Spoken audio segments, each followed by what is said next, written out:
Okay. Jennifer's evil. I know. No, I mean, she's actually evil. Not high school evil. Hello, friends. Grieve at the graveyard. Frolic at the gas station. Hello, friends. Work with me. Hello, friends. Hello. Welcome to another episode. It's our movie episode. And since we have instituted a schedule, and last episode was a fantasy, this one's a horror, which means the next one will be sci-fi. Fantasy, horror, sci-fi, in that order. FHS. News to me. Oh, we talked about it on the Forever Night What? episode, and you were like, oh, yeah, sounds good. Okay, well, here's a lesson where you don't drink 3 golden monkeys before we record an episode. How about that? 2. Okay, well, it's enough. It's enough. We talked about it, and you were like, oh, yeah, good idea. You know what? I have evidence. Listen to the episode. It's up on Spotify and anywhere you like to listen to podcasts. Long story short, this is a horror movie, Jennifer's Body, released in 2009. And neither one of us had seen this movie. Nope. I remember when this movie came out and I thought, Megan Fox doing hot girl shit. Because that was the mood of the era, right? Yes, it absolutely was. Yeah, Megan Fox. And this is a time capsule of the year after we graduated college. Yes. Yep. But Megan Fox doing hot girl shit was kind of the thing. I mean, she was doing hot girl shit in Transformers and Ninja Turtles and lots of different stuff. And so at the time, she was kind of the it girl. And I think that's why I was like, meh, I don't know. I'm not. Yeah, we'd seen enough things where she was just getting like typecast as the Hot girl. Who, Hot whatever. girl doing hot girl shit, but who And could that's relate to dudes, and that made her even hotter. That's literally all of her entire character Yeah. personality. Yeah. But I am happy to say she is phenomenal in this movie. Yes. We fucking loved this movie. She definitely played with the trope a lot. Ooh, yeah. This was a playful movie. I loved it. She did amazing here. Maybe, and I'm just going out on a limb here, we don't like anything that gets over 50% on Rotten Tomatoes. Because it's got a 46% Oh, right. for the critics. And audience score, 35%. That Okay. is not earned. If you looked at that and you thought, this is probably a dumb movie, watch the All movie. right, hot take. We finished this movie about 20 minutes ago. Yep. This was a really good movie. It was a good fucking movie. The story was good. The execution was great. Yep. I loved every minute of this movie. The character interactions, the character chemistry was all on point. It was quotable. The soundtrack. Super quotable. The soundtrack was fire. Fucking fire. It was amazing. The soundtrack was the music of our college years. Oh my God, I loved every minute of it. You know what? This was giving me early 2000s, like Underworld soundtrack vibes. You remember the early 2000s where we get all these awesome, like, emo, hard rock, just like... Oh yeah, the emo, grunge. like pop punk, grunge. Yeah. That whole genre. And you watch the movie and you're like, I gotta go fucking buy that soundtrack right now. That's what this movie was giving me. Because like Underworld, when that came out, every musical beat that they throw in there, every song they added to that movie was fabulous. And you loved every second of it. And it added so much to the movie. And you really got to re-experience the movie. I'll finish moving that okay. out of the way so I can see you. Hey, pretty. Hi, honey. But you really get to re-experience the movie just by re-experiencing the soundtrack. And I loved this soundtrack. But before we get too far into it, hi, I'm Rachel. And I'm Matt. Welcome to the Strange and Beautiful Book Club.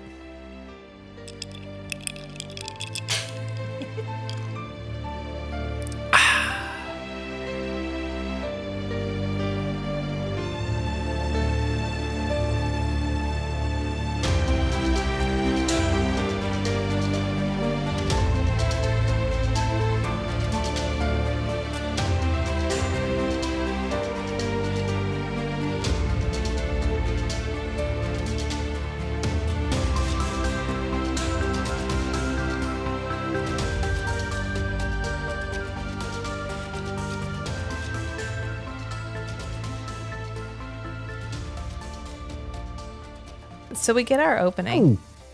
Wow. Thank you. You're welcome. So we get our opening, which is small town America.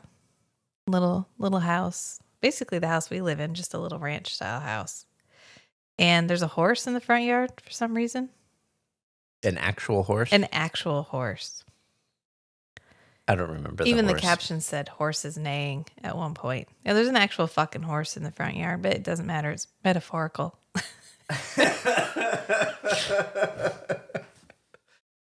It's symbolism. It's symbolism. Yeah. So we look in the window and it's Megan Fox, and she ain't looking good. She's scratching a sore. Haggard. Pale. Looking a little gnarly. She looks over at the window and she sees Amanda Seyfried. Whose name in this is Needy. So she sees Needy. Anita. Needy. Yeah, Needy. And so she sees Needy, and then Needy's gone. And then we kind of go, okay, whoop, whoop, whoop, whoop, whoop. We need some context. So now the movie's going to give us some context, which Matt pointed out the Fallout poster. Fallout Boy? Yeah, the Fallout Boy poster behind Jennifer in this scene. She had all the boy band. Yeah. Like the grungy, punky boy bands and of the era. Oh yeah, and I love the voiceover in this movie. There is a place for a good voiceover, right? I mean, it's a good way of getting exposition in there. It's a good way of continuing the momentum of the plot and giving us information without having to work it into dialogue. A well done voiceover is good. It's good, and this one is good. Amanda Seyfried is giving us this voiceover, and it is really setting the tone. And she says, Hell is a teenage girl. and really, this is the character in the first act stating the theme. Hell is a teenage girl. And that's what this is all about, is that teenage girl angst and rivalry and like over the top extra sexuality and all of that, but with demonic possession. Hey, which just cranks that dial right up to 11. Yeah. It makes for a fucking awesome movie. And so we transition into Needy, which I don't think at this point we know her name is Needy. No, We just establish that there's a voiceover, and then we switch to this character. Yeah. Who is the voiceover? Right. And she's in like a psych ward. We don't know exactly what it is right at the beginning. It's a mental ward. It's a hospital. It turns out it's a prison. But she says that she has fans that write her every day because she's not really that alone. We had to go on Urban Dictionary. She says she gets letters from Chester's. And we're like, what's Chester's? I had to Google it. It's a sexually predatory man. An Chester. awkwardly sexually predatory man. So she says, I'm kind of the shit. That's the most appropriate definition I could find on Urban Dictionary. Yeah. I'm glad you went on there. I'm not brave enough. So kudos to you. It's not horrible. As long as you don't click around. Yeah. You go, okay. Yeah. You dive in for what you need, and then you pull back out. No, you just dip your toe in for what you need. Yeah. No deep dives on Urban Dictionary. Nope. You'll end up in a mental institution with Needy. Yeah, because you'll have seen too much. She's making a God's eye. That's what that thing she's making. Oh yeah, with the two sticks and the yarn. Wrapping the yarn. And then she puts on fluffy bunny slippers, which this is like a encapsulated moment in this movie where we have set the entire fucking tone for this movie. And it is so brilliant because we've gotten a little bit of creepy, and then we got a weird voiceover, and then this character who we have just realized is in a prison for what we don't know what about, but we know she was part of the creepy stuff happening at the beginning, puts on bunny slippers. Right. And then she mentions, she says something to the effect of, and then the murders started happening. Yeah, since the murders started happening. And you're like, ooh, yeah, I am in. So at this point, we don't know if Nothing. Amanda Seyfried, Needy, is the one who committed the murders. Yeah. Or if she was just a bystander. I mean, we do because this movie was so shittily marketed, right?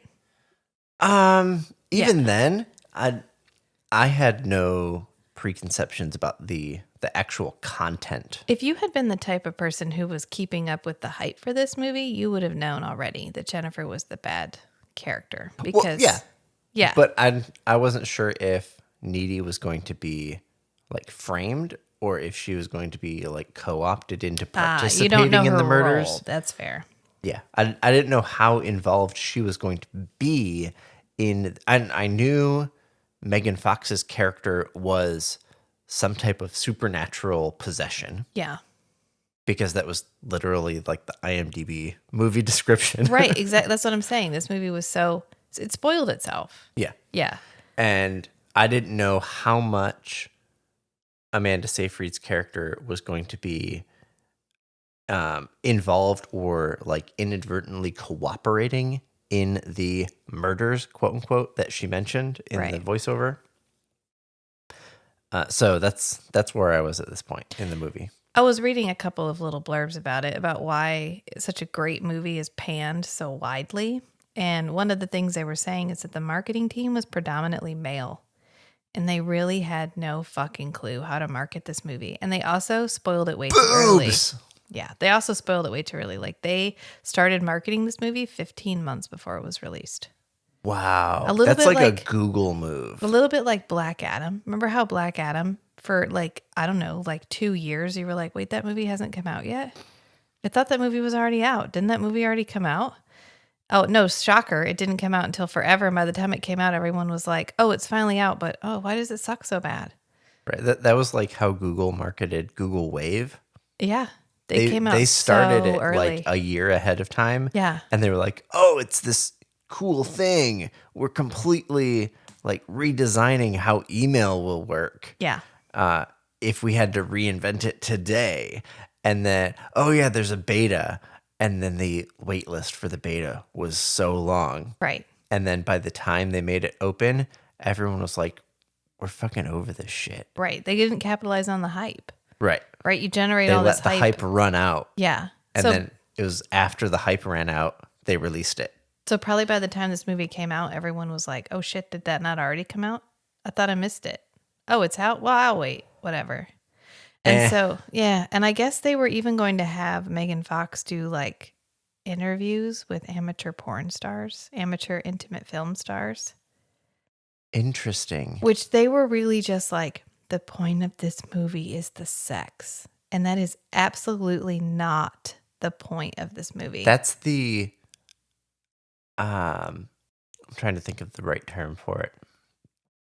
The term I'm thinking of is bullshit, but that's like the technical definition, like the psychological definition of bullshit is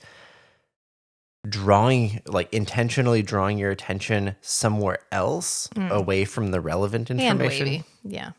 And it's the like magician distraction. Look over thing. here. Look over here. Yeah. Blah, blah, blah, blah, and then, oh, some cool stuff is happening. Right. And it just emphasizes the cool stuff that happens. Right. And watching the actual movie, they did that. Yeah. They were like, hey, sex appeal. Like, look over here. Oh, demonic possession. Yeah. The sex and sexiness is the highlighter. It's not the text. Exactly. Yeah. So the fact that they emphasized that at all, they totally missed the point of this movie. Right. They kind of advertised this movie like, hey, this is going to be like softcore porn. Yeah. If you were going in as a dude, but then there's like no nudity. Hoping to get the Megan Fox you got from Transformers, which was the hot chick who knew how to fix cars, you weren't getting it. Right. She's a sexually empowered woman, young girl, but let's just call her a woman because it makes me less uncomfortable with the whole theme of it. She's a sexually empowered female character who uses her sexuality in a predatory manner. Yes. Which is the horror aspect of this movie, because to a man, there is nothing more horrifying than that. Than a woman who is aware of how much power she has, especially like over another man. Like the teenage sexiness. Yeah. Right. Like the girl that every guy was like, oh, in high school, there was this hot chick and, fantasizes about her. Yeah. And then, oh, now we're putting that in a movie and we're advertising it as that. as like every guy's high school wet dream, whatever. Yeah. And then it turns out, the character uses that to draw people in, to draw victims in. Yeah. And is successful, except for the one guy who's in an actual like deep relationship. Yeah. Which is good because #not all men. #not all men. Right. So Anita is in prison. And so we're getting her view at the very beginning. And this is getting kind of she's our voiceover. We're also establishing her character a little bit. So we have a face for the voice. And she's chatting with us. And she's carrying this tray through the prison cafeteria. And she only has a Pop-Tart on it, which they call him a Toastum. But that's all she has on there. And so this orderly / counselor, whatever, some official in the prison walks up to her and she's like, oh, you only got a Toastum. She's like, well, yeah, I like Toastums. And she's like, well, you've only got one. That's no way to sustain energy. And she's postulating that the reason they have prisoners exercise so much is to tire them out. And she's like, but it won't work for me because I'm a kicker. It's in my file. And so so we get like a screenshot of her paperwork, and it has at the bottom kicker written and underlined with like times. an exclamation mark. Yeah. So this lady walks up to her and she's like, just a Toastum. And then Needy kicks her across the room, like into a table. Yeah, she falls halfway over, across she the room. loses a This tooth. is like a high school basketball gymnasium sized room. Yeah. And she kicks her over an entire table across half the width of the room. Yeah. And she she spits out a tooth in a puddle of blood. Yeah. Yes, they did like just the right amount of like bloody gore stuff. Oh my God. It's not over the top, but you beautiful. get the implied violence. Oh, yes. And so Needy says that, since the killings began, I've gotten a little loose around the edges, which I loved. I loved that line when she says she's a little loose around the edges. The almost like deep introspection of a person who's become really violent, having to become aware of where they become out of control. Yeah, that the known boundaries of herself have gotten a little blurred. And she's aware of it. Right. And she's just starting to like notice when she gets out of control. Yeah. Yeah. So this is when she's like, well, let me reel the tape back and tell y'all what happened. Flashback. And so we get the nice car driving into town, passing the town sign, which is my favorite way to establish the town name. And it says Devil's Kettle. And she's like, really? You'd think that's a sinister name, but it's named after a waterfall because there's this special waterfall that falls and it goes into this pit and then goes to nowhere. There's a whirlpool. Yeah. And it just drains into the ground and nobody knows where it comes out. And even the scientists. Scientists have dropped stuff. And so we have a little clip of some guy in like a hazmat suit dumping colored balls into the whirlpool. Yeah, which Devil's Kettle is not a real town, but this is a real waterfall in Minnesota. Yes, there is a waterfall that they don't know. There's a whirlpool that drains into the ground. It's called and they don't know where it comes glacial pit or something. It's like a pit left behind by a glacier. But so this is it kind on is it on like a tectonic plate? I think this waterfall is CG. I think of the pit, the swirling whirlpool at the end is CG, but it does go down. It's absolutely CG, and it's like, okay. It's 2009. It's 2009. It's fine. It's good. But I'm wondering if this is like right on a, what's the word? Like a seam, a tectonic seam, fault line. Fault line. You're welcome. I'm not sure. They just refer to it as a glacial pit. Okay. So it's just kind of an aside. Hey, handy fact, guys. Devil's Kettle kind of sort of exists. But this is the town that everything's taking place in. And we get some more establishing voiceover. And it's I love tons of lines in this movie. I'm going to say I love a lot of these lines because this is so well written. When we're watching a movie, Rachel's taking notes. And every once in a while, she will pause the movie to note the timestamp so that she knows when to go back and grab a little sound clip to put in the episode. It was like every 5 minutes. It was so good. We were both like, wow, this is such a quotable movie. It is so quotable. But she says, Just 2 months ago, me, Jennifer, and my boyfriend Chip were completely normal people. We were our yearbook pictures. Nothing more, nothing less. nothing We more. were our yearbook pictures. Nothing yes, more. I and love that nothing line. less. Yes, that was so good. And then she's talking about how she and Jennifer were best friends because sandbox love never dies. Because they were best friends from the time they played in the sandbox together. So we have a few flashbacks to them in the sandbox. Yeah, and then we get our Megan Fox, like peak Megan Fox, 2009 Megan Fox. She's peaking again now, but this is like early 2000s peak Megan Fox. And she's got this little pink bolero sweater, which is like 2009 outfit encapsulated. Like super low cut jeans. Yeah. Midriff and...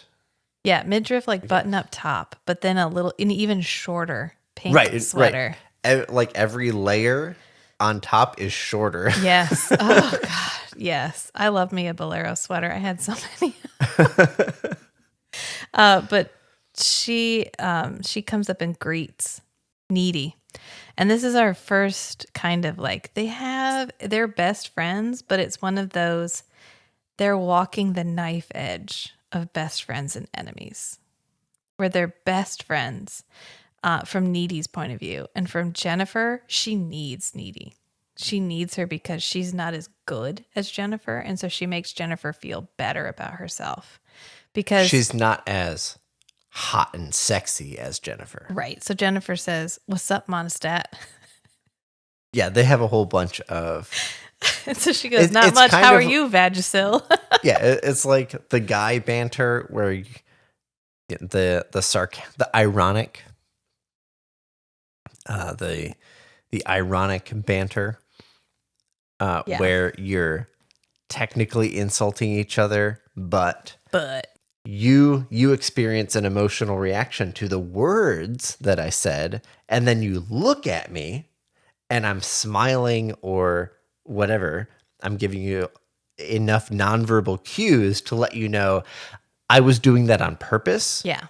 As a signal that we have such a strong connection. I know exactly how to do that to you. Right. Which, for context, Monostat and Vagisil are brand names for products that are sold to alleviate fungal infections in your vagina. They're yeast infection stuff. So it's like a feminine hygiene product, just for context for everybody. So they're calling each other like a vagina infection, like a vaginal infection, a yeast infection. Which this is another part where we are taking that slightly masculine thing where women very rarely, I mean, like, hey, bitch, or whatever. I mean, we might play a little bit with the insult, friendship, banter, but it's not commonly, at least, displayed in media, or it wasn't around the time of 2009. And so we're taking that little bit of masculine interaction and we're feminizing it. So we're taking that little bit of masculine energy. We're taking the masculine behavior, but kind of converting it in with feminine content. Yeah, we're flipping this trope. Right. Yes. So, and also just to note, the sexual tension between Needy and Jennifer makes this movie believable. And they established that really early. Like immediately, like a almost sweet tension, like a sweet attraction where they are genuinely attracted to each other, which over the movie blossoms into kind of a sexual tension. And it is such a well done subtext to this movie. And it adds such another layer to everything that's happening. And it is so well done. And so right, like, so in the culminating scene of their sexual tension, right? It feels like, wow, they didn't have to force that at all. No. Nope. You're like, ooh. it just this is what I've been waiting it's for. so naturally developed Yeah. that it was like, okay, this was kind of where it was going the whole time. Yeah. Yeah. And so this opening scene where they greet each other as Monistat and Vagisil is Jennifer trying to convince Needy to go with her to this quote unquote club, but it's not a club. She says a club is for places that are like a town with attractive people where they go and congregate. We have a bingo hall with taps, with beer taps. And so she's like, come on, we're going to go see this band. They're here from the city. They're going to be so hot. Or she calls them salty. Capital T, capital T, capital T, capital C, the city. Yeah. And she says, I need you to be cute. Jennifer tells Needy she needs her to be cute. Needy says, what that means is I have to be cute enough that I can be seen with her, but not so cute I overshadow her, which every woman knows that friend. Every woman has that friend or has had that friend. And so she unpacks that. And I thought that was a really good just kind of experiential description of what it would be like to be that friend of, the hot chick in high school. She breaks it down extremely clinically. She's like, I can show my midriff, I can show this, but I can never show cleavage because tits are Jennifer's trademark. Right. I just love that again. And so Needy is talking to her boyfriend, Chip. And Chip's like, I don't understand why you like Jennifer, why you hang out. And she says, hurry before she gets annoyed. You always do what Jennifer tells you to do. No, I don't. It's just that I like the same things that she likes. We have stuff in common. That's why we're biffs. You guys don't have anything in common. She calls them biffs, which is she. And I love Jennifer's dialogue. Like Jennifer's dialogue is consistent and on point and concise and beautiful every single time she opens her mouth. And so there's a part. It is so coherent with the character. Yes, and there's a part here where she's talking to Chip, and she's like, "Come on, you're totally jello." This is directed by Karen Kusama. Oh, that's probably another. Oh, yes, it's directed by a woman. Absolutely, this is directed by a woman. What else is she directed? What was it that was? Oh, okay. Here we go. Let's go back to a previous episode. We talked about Everything Everywhere All at Once a whole bunch. Yeah, we did. And our main problem was that the humor was dude humor. So like macho dude humor. Yeah. Because it was directed by two guys. Yep. That whatever. Anyway. This movie, I could tell, was not directed by a macho guy. A macho guy directing this, it's a totally different movie. Or dude bro. I guess like frat dude bro has kind of superseded the macho guy. Yeah. But culturally. I think a guy with this movie in his hands, the character's a lot more sexualized and it's not portrayed as power. It's just portrayed as like desperation.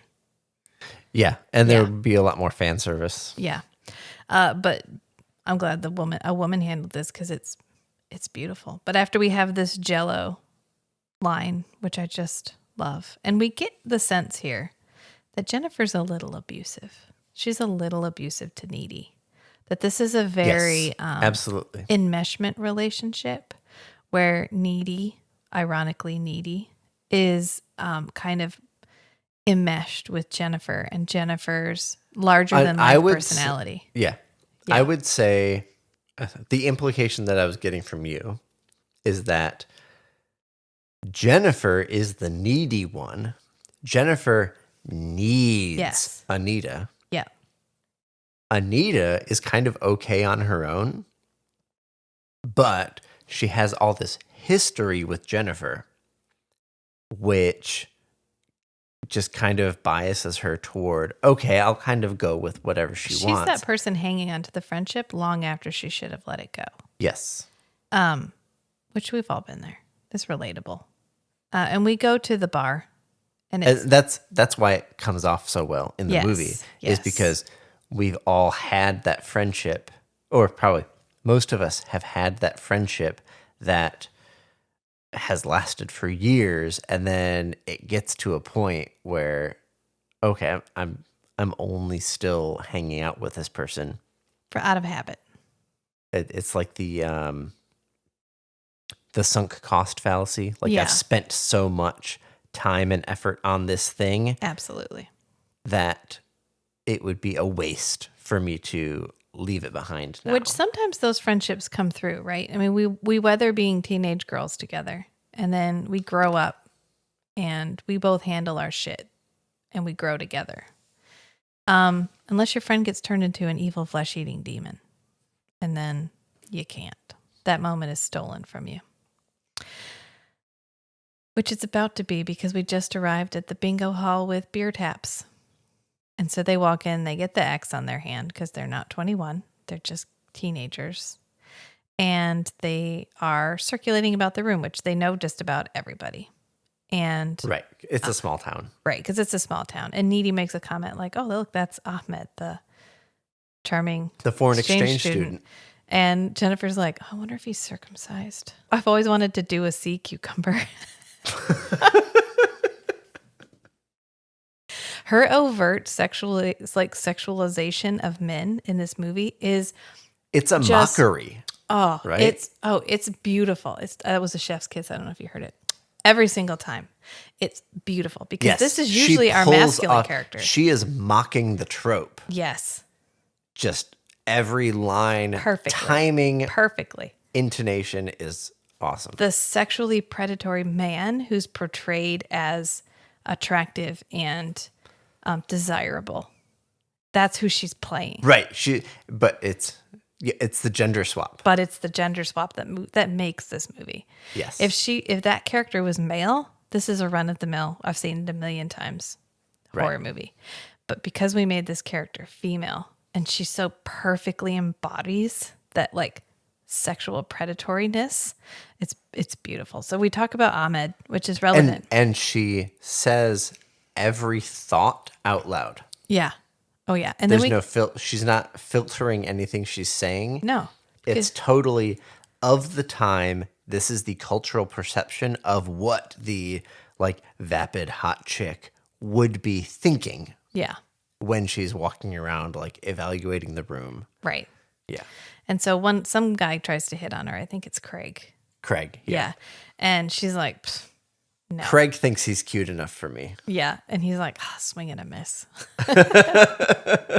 And then we get surprise Chris Pratt. Surprise, which he's credited as Officer Rowan. But I'm wondering if there was a deleted scene. Well, he says he's like 1 month away from being a police couple officer. months away. Yeah, which this movie spans several months. Right. So I'm wondering if there was like a deleted scene after she's in prison Yeah, where we see him again. right. And I don't that's think why so. he's credited as Officer Rowan. Well, he's Chris Pratt. He's in it for like 5 minutes. So clearly he's not Chris Pratt yet. But yeah, this was Chris Pratt pre Parks and Rec. yeah, and she calls him a small town Gomer. Like Gomer, Gomer? Pyle. Gomer Pyle? Gomer Pyle. I don't know. Oh, that it's name. like a classic TV military police officer guy. Hold on. Anyway, she's just Now I'm calling gonna him do my- small town and bumbling is what she's saying. And so he kind of gets a sad look and walks away. But then she mentions later that she's fucking a cadet. So clearly, even though she's insulted him, they're still together. She specifically references his name when she says she's not a backdoor virgin anymore. Yes. Because of Rowan. Because of Rowan. She goes, which, by the way, it really hurts. I had to sit Gomer on frozen Pyle peas. is a fictional character played by Jim Nabors and introduced in the middle of the 3rd season of the Andy Griffith Show. Yep. A naive and gentle auto mechanic, he became a character, blah, blah, blah. The character was spun off to Gomer Pyle, Yep. USMC, in 1964, which ran until 1969. Which, in case anybody didn't know, we live in the hometown of the Andy Griffith Show. I mean, home state. Yes, Mayberry is Yeah. based on a North Carolina town in North Carolina. Yep. Everyone's all super proud of it. It's like too. 15 minutes from here. They have an Andy Griffith festival. Yep. There's a police car drives There's in a every Mayberry parade police car and that's plays in the every parade within like a 50-mile radius, and they play the God soundtrack. Damn. Yep. Wow. Yeah. All right. Well, that was a moment. So I thought it was relevant that Jennifer is already referring to guys as morsels. She tells Needy, they're just guys. They're just morsels. Okay. So from a like philosophy perspective, whatever. Okay. Erotic comes from the Greek word eros, and eros is like one of the kinds of love, and it is the consumption pleasure. Like when I eat something and it tastes delicious, that is an erotic pleasure. And the sexual thing is kind of like I'm consuming you. And yeah, like so her referring to guys as morsels kind of sets up this whole dynamic where she's consuming the guys for pleasure. Yep. Yeah. She also refers to them as salty. So she uses like eating and flavor and like consuming metaphors consistently throughout the movie. Yeah. She gets possessed. Yeah. And she also tells Needy that boobs are like smart bombs. That was a great line. You just point them in the right direction and shit gets real. I think they need 2 groupies. No, come on. Don't be so JV, Needy. They're just boys. Morsels, we have all the power. Don't you know that these things, these are like smart bombs, okay? You point them in the right direction and shit gets real. This movie is so quotable. And then after that, she goes up and talks to the band, which she's instantly smitten with the band because they're from the city. And the one guy's wearing guy liner. Like, yes. She's in with this band. She's like, I think they need groupies. I thought I heard somebody actually use the term guy liner, Rowan. But I think he just said eyeliner, and I interpreted it as guy liner because guy liner feels like a much newer phrase than 2009. We're going to look up the etymology of guy liner right here, right now. Guy liner definitely came from the emo subculture, but I don't think guy liner had made it into the mainstream lexicon in 2009. It was definitely after we got out of college. It comes from the goth and emo subcultures. There's not a date on the etymology here. Anyway, he's wearing guy liner. That's what matters. We're going to retroactively apply the statement that he's wearing guy liner. She's talking to the band.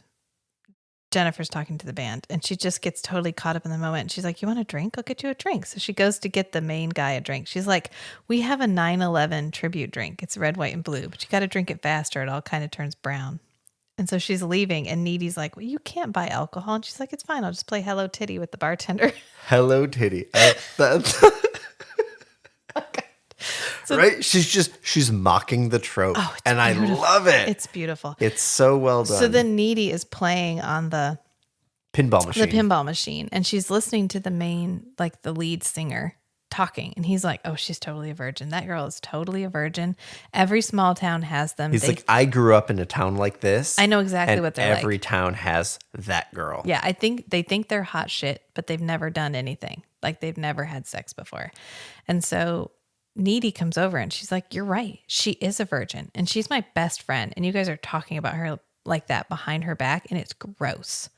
And so she turns around to confront Jennifer, and Jennifer is coming back with 2 shots on her tray, and they're both blue, red, and white.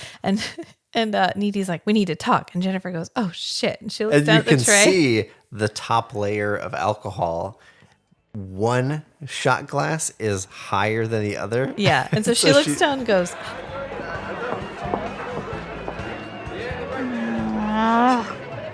Tower 1 isn't full enough. Those guys are Tower 1 isn't full enough.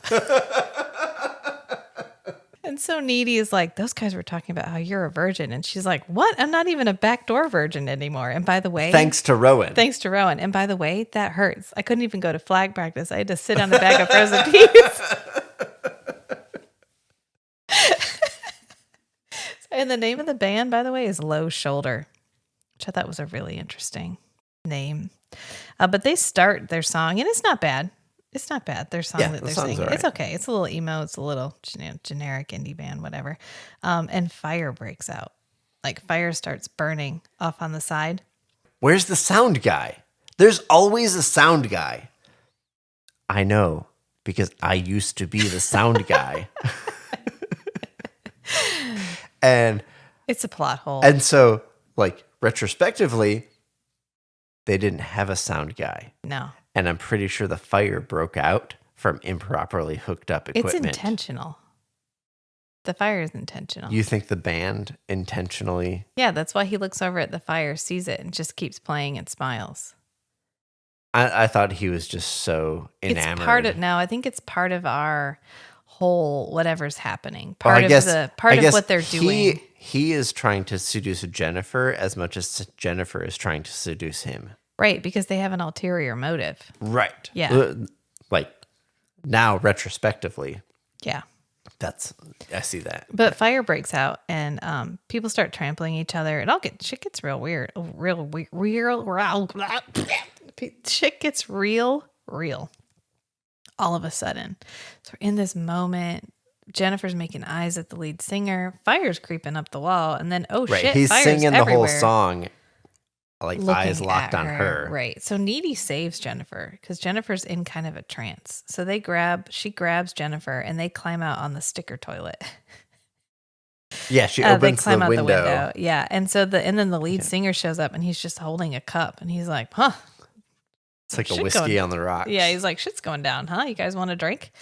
And you guys want to go somewhere safer, like my van? We need to go to a familiar place, and that feels like my van. And Needy's like, no, that is the start of a true crime podcast. I'm not getting in your van. Never go to the second location. And Jennifer's like, yeah, sure. I'll get in the van. I'll go in your van. Well, to be fair, she's a little bit in shock. But Needy's like, Jennifer, don't go. This is ridiculous. And she's like, shut up, Needy. You're always stopping me from doing fun stuff. You're holding me back. And so she gets in the van, but she looks really scared. Jennifer, Megan Fox is a brilliant actor in this. Yes. The amount of nuanced emotion that she has to display while having absolutely no dialogue that would help her with this emotional. Right. Yeah, all the nonverbal conveyance here. Oh, it's wonderful. She looks lost and scared and like shell-shocked when she gets in that van, and they just slide the door shut and they drive off. And Needy gets the line about the lead singer. I watched her get into that van and I knew something awful was going to happen. He was skinny and twisted and evil, like this petrified tree I saw when I was a kid. And so then we have a little flashback to her like wandering around in the woods, and there's this old like skinny, twisted, petrified tree. And I was like, wow, that imagery moment with the description of that character. Yeah. That was like literature level, like reference. It was so good. Then she's on the phone with Chip, which is the flip phone. I miss my flip phones. Oh, yeah. Chip has a Motorola Razor. Yeah, he does. And so they're talking, and he's like, well, what was the make and model of the van? She goes, I don't know, an 89 Rapist. And then she hears... I really liked Needy, yeah, and Chip's relationship. Yeah, it cute. Felt very genuine and resonated with me a lot. Yeah, you like Chip. You vibed with Chip. I vibed with Chip. Yeah. So she hears a knock on the door. Needy does, and so she's like, Chip, there's somebody here. Oh yeah, this is her at home. Yeah, and yeah, there's a knock on the door. I was thinking about. I had like a flashback to us this morning. We were kind of awake, and then the doorbell rang, and Rachel was like, did someone just ring the doorbell? And I was thinking, that felt like that was in a dream. I don't think I actually heard that. And then the doorbell rang again, and it was some roofers. I mean, we were getting a that roof. showed up like 3 hours early. Yeah, but still, yeah. So it's a little bit different because there was no murderous person at our door. But she goes down. Yeah, so she's in her room talking to Chip on her cell phone, and then she hears a knock on the door. Yeah, and we get that nice horror movie moment where she opens the door and there's nobody there, and I was like, they're already inside. We're getting Sure a enough. lot of like far shots with like the person slightly off center in the frame. Yeah, to imply there's someone else in the frame. Right. Yep. We're seeing from somebody else's or something else's perspective. Yeah. And so like we get the shot from like backed up off of the bottom of the stairs, looking up the stairs, and then we can kind of see into the hallway and the next room. And Needy is at the top of the stairs, like really small in the frame, like getting ready to come down. And so we get the whole framing everything as, oh, here's this small little person in this big empty Pretty world. much any time the main character They do a really good job like framing it up. Yeah, pretty much any time the main character isn't centered in the frame, we expect to see somebody else. Somebody else to balance their position. Which in is the frame. why it works. Because we're like, oh, it's empty, but is it really empty? Humans are pattern matching machines. Yes. And so that's why this is hijacking the pattern matching machinery. Yeah, that's why like in Harvey, which is another one of my favorite movies. Harvey, we do a lot of that where we put him off to the side to imply Should that we there's do Harvey? We can do that as a fantasy. Yes, it is technically a fantasy. I'm just wondering if it's maybe we we've could do seen Harvey. it too many times. No, I fucking love Harvey. People haven't, and most people haven't gone back and watched it because it's an old black and white. That's true. It's a lot of dialogue. It's dense. It's difficult to get through, but it's beautiful. Fucking beautiful. One year for Halloween. Matt was Harvey. When we were in college. Yeah.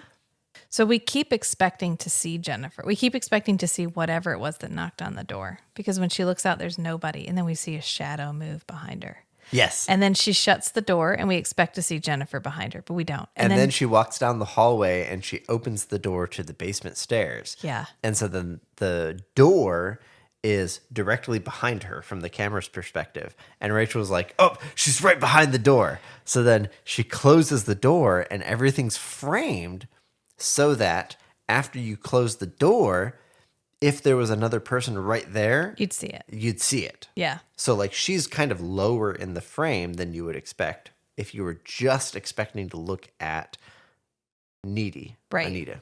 Right, but she's not there. But so Jennifer's it's another not there. Ooh, so it's tension like, denied. They moment. are. I told Rachel, they're breaking the trope. Yeah, which is just extremely well done. Right, so filmography. She goes in the kitchen and she hears the tap running, and she ends up walking over and turning off the tap. And then when she turns around, this is when we get surprised Jennifer, and she's covered in blood, and her coat is all bloody, and her face is all bloody. And we just get this long shot where we just see Jennifer centered on the screen. And she does this really creepy smile. Right. With bloody teeth. It is so well done. Yeah. You're cutting back and forth between Jennifer and Needy. Yeah. And every time you cut back to Jennifer, she's just slowly making the smile bigger. Right. And then you cut back to Needy, and then you cut back to Jennifer, and the smile just gets that little bit bigger. And I was like, wow. Yeah. This is the point in the movie where it's like, wow, Megan Fox is doing an amazing job. Yeah, with absolutely. This character.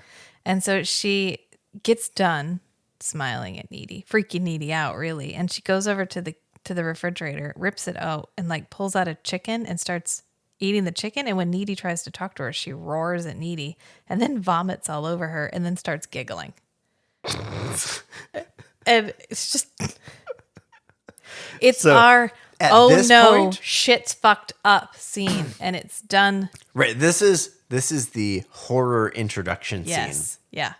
Because now the world is fundamentally different than you expected it to be. Oh, here we go. The oh, here we go moment.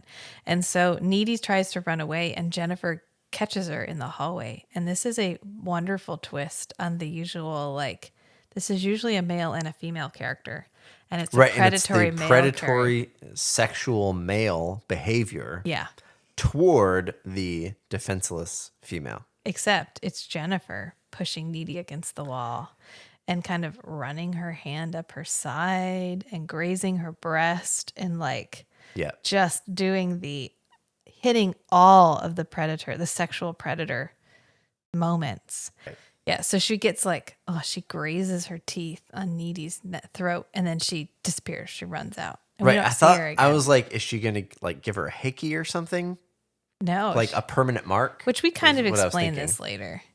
But when then we go to school and it's the next day and the rumor mill is already churning and Needy is just shell shocked and she's sitting there. So there's a couple other characters in the classroom that are like, look at her. I heard that Jennifer and Needy were there and they had to fight their way out with a machete. And then the other person's like, yeah, look at her. She's not even moving. And so we're slowly panning the camera away as these people are talking. And then they're like, yeah, that's called post-traumatic stress disorder. Yeah, I read about it. My uncle had it. My uncle was in Operation Enduring Freedom. And he came back and he didn't talk for 3 weeks. And then as these people are just rambling about whatever, we get to Needy and Needy is just frozen. Yeah. And she does a really good job of just conveying like, I am shell-shocked. I am. I don't know what the fuck is going on and I am traumatized. Like, I'm not here. Right. Mentally, I'm not here. My body's here, but mentally, I'm not here. My body's just stopped. No, she's remembering all the time she had with Jennifer. She's remembering them playing together in the sandbox because sandbox love is forever. And then Jennifer shows up. And it's like, and she's nothing like has perky, happened. happy Jennifer, like aggressive banter, sarcastic bantering with Needy, and Needy is not there for it. Yeah, Needy's like, what the actual fudge? Because she doesn't cuss. And Jennifer is like, come on, you have the tendency to overreact. Where's it at, Monostat? You're all right. Yeah, why wouldn't I be? Because last night at my house, You too have a tendency to overreact. You remember when we were in Girl Scout camp and you totally thought that there was an earthquake, but it was just two guys with a ghetto blaster? And she seems completely normal, except she's being a bitch, but bitchier than usual. Right. She's more combative than usual. She's being more malicious than And normal. She's making the... So when I was talking about teasing earlier, you make a mean statement, but then your nonverbal signaling, like your facial expression and body posture and everything like that, indicates play. Right. And here's another point where I was like, wow, Megan Fox is doing an amazing job because she's delivering the same line. The mean, sarcastic banter, but then her body language, she's not conveying the body language. No. It's like she's saying the words, but she can't bring herself to do the actions. And so it leaves the viewer unsure of whether Jennifer doesn't remember or if she's in total denial. If this is actually Jennifer or not. Right. Is this Jennifer or is this something in Jennifer's body that has all of Jennifer's memories but isn't actually Jennifer? Right. This leaves us in this state of existential horror, which is what we want for a good sustained in that horror uncanny movie. valley. Oh, yeah. Yeah. And then we get J. Jonah Jameson shows up. And he gets a good line about like, guys, this isn't a time for our usual rivalry. No way, Erickson ain't shit. Now more than ever, put aside your teenage concerns about who's a cool dude or who's a hoe. We can't let that damn fire win. And I thought his Midwest accent was pretty good. Yeah, he's the only one trying for it. Okay, that's a good point. Maybe that's why it stood out so much to me, because he's literally the only one. Yeah, he's the only one trying for Minnesota. Yeah. Yeah.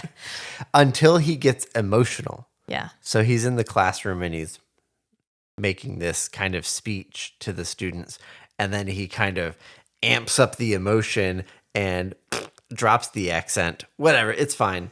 Because nobody else has the accent. Yeah, it's fine. Needy tries to tell Chip about Jennifer after this. She meets up with Chip, and she's like, shit's going on with Jennifer. She came to my house. She threw up this weird stuff. And Chip's like, do you need to see a counselor? Are you okay? They go up on top of like... That's later. It feels... They're just at their lockers at this point. Oh, okay. Because then Colin comes over, which is the emo kid with the solid 2009 OG emo vibe. Chains, I knew this guy in guyliner, high school. The hair, all of it. He's the whole the package. Tie, the jacket, the guy who spends 45 minutes to an hour getting dressed up and makeup done before you go to school. Feeling his most authentic self, right? Yeah, right? Right. And there's nothing wrong with that. Right. But this was our era. That's why it resonated so much with us, because we were here for that. Yeah. I was there when this happened. I was at the scene of the crime for this one. So Needy gets a line where she's like, oh, Colin, he's just so dark and emotional and stuff. And this is the part where Matt was like, oh my God, maybe I'm Chip. Because Chip was like, I'm dark and emotional. This is where I told just Rachel, not a poser. I completely resonate with Chip here. How are you friends with Colin Gray? I thought Colin Gray only talked to the dead girls. I just am. We have creative nonfiction together. He's a really good writer. He's like all dark and emotional and stuff. Oh. Well, I'm like that too. I mean, I can relate. No, I'm not all obvious about it like a poser. Well, I'm the same way too. I just don't. I don't advertise it. I don't advertise it so much like a poser. I'm deep. I'm super deep. And then yes, me, the golden retriever. Yes. As Kate referred to me. Oh, you are, honey. I'm dark and deep and emotional. You're a chocolate lab. Yes, I'm the chocolate lab. No, you're not. I'm not. No, you're not. All right. So then we get our nice heavy metal overlay, which is so early aughts, the like driving grunge metal. Yeah. As we're zooming in on this guy on the football field. And it's the beefy football player who was crying earlier. You know what? We don't really spend a lot of time portraying this as weak or weakness or anything like that. No, it's just like he's genuinely upset about his friend. Right. This was literally his best friend. Which this is another... Craig. Right. Which this is another good play on the masculine-feminine flip in this movie. Because Jennifer sees him crying and she pegs him as a target. The main character, the sexually aggressive main character, is like, oh, that one cried. Yeah, this is the emotionally compromised female character that the male character takes advantage of. Except gender swap.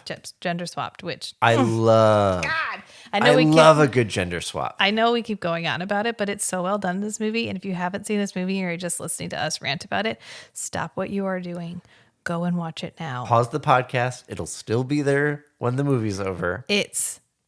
Every time we say it's good, I genuinely mean it. No one is paying me. Obviously, no one's paying me to do this. So we get our nice heavy metal overlay. We have our beefy football player who's hanging out on the field having an emotional moment, and Jennifer approaches him. And I like how they have her movement in this scene is uncanny. Yeah. It's good. It keeps us in that existential horror, which is exactly what we want. And so she walks up, she appears beside him. She doesn't even walk up to him. She's just walking toward him from the other side of the field, like slightly to his left. And then we switch to looking at him, and he's looking slightly off center to his left.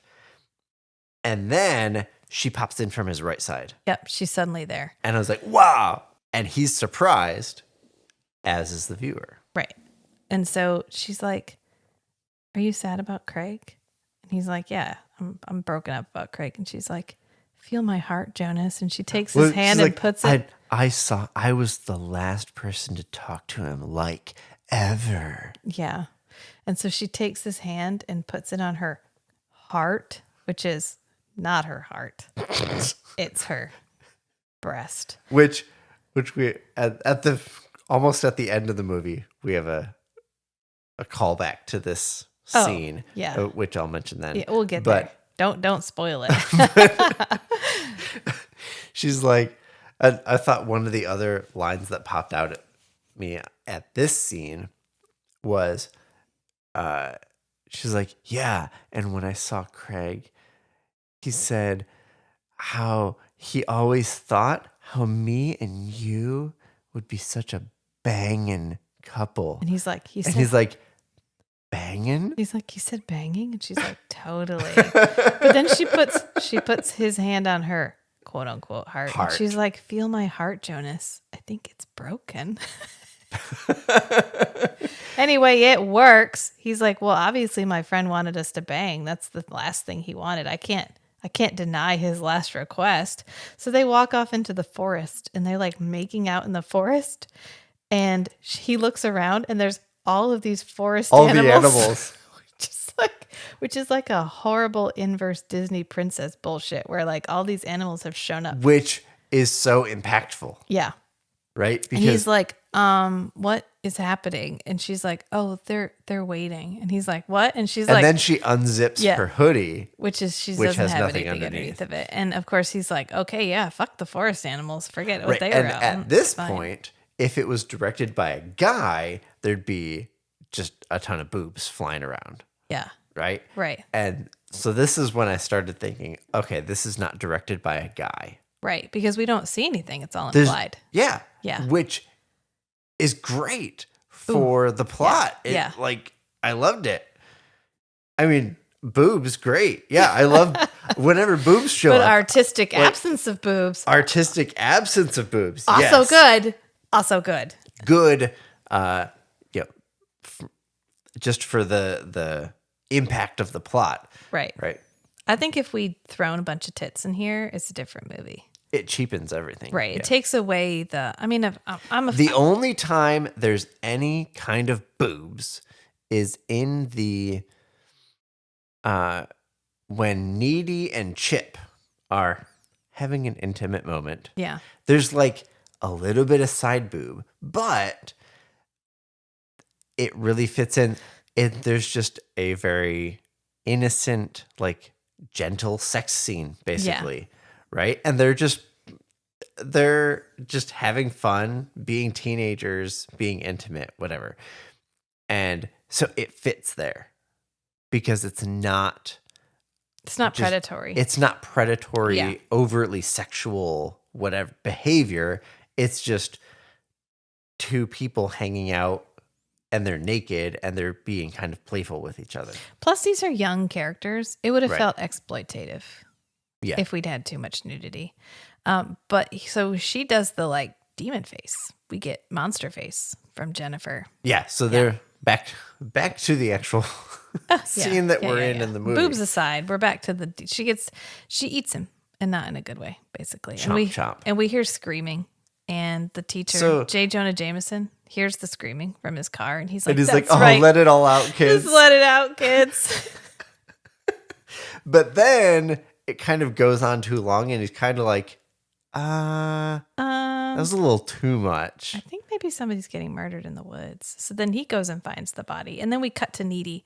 And Needy has a ferret called Spectre, which is the only time we see this ferret. But I think it's really interesting. It's a little white ferret. Yep. And Low Shoulder is playing on the radio. So they've gone from this podunk.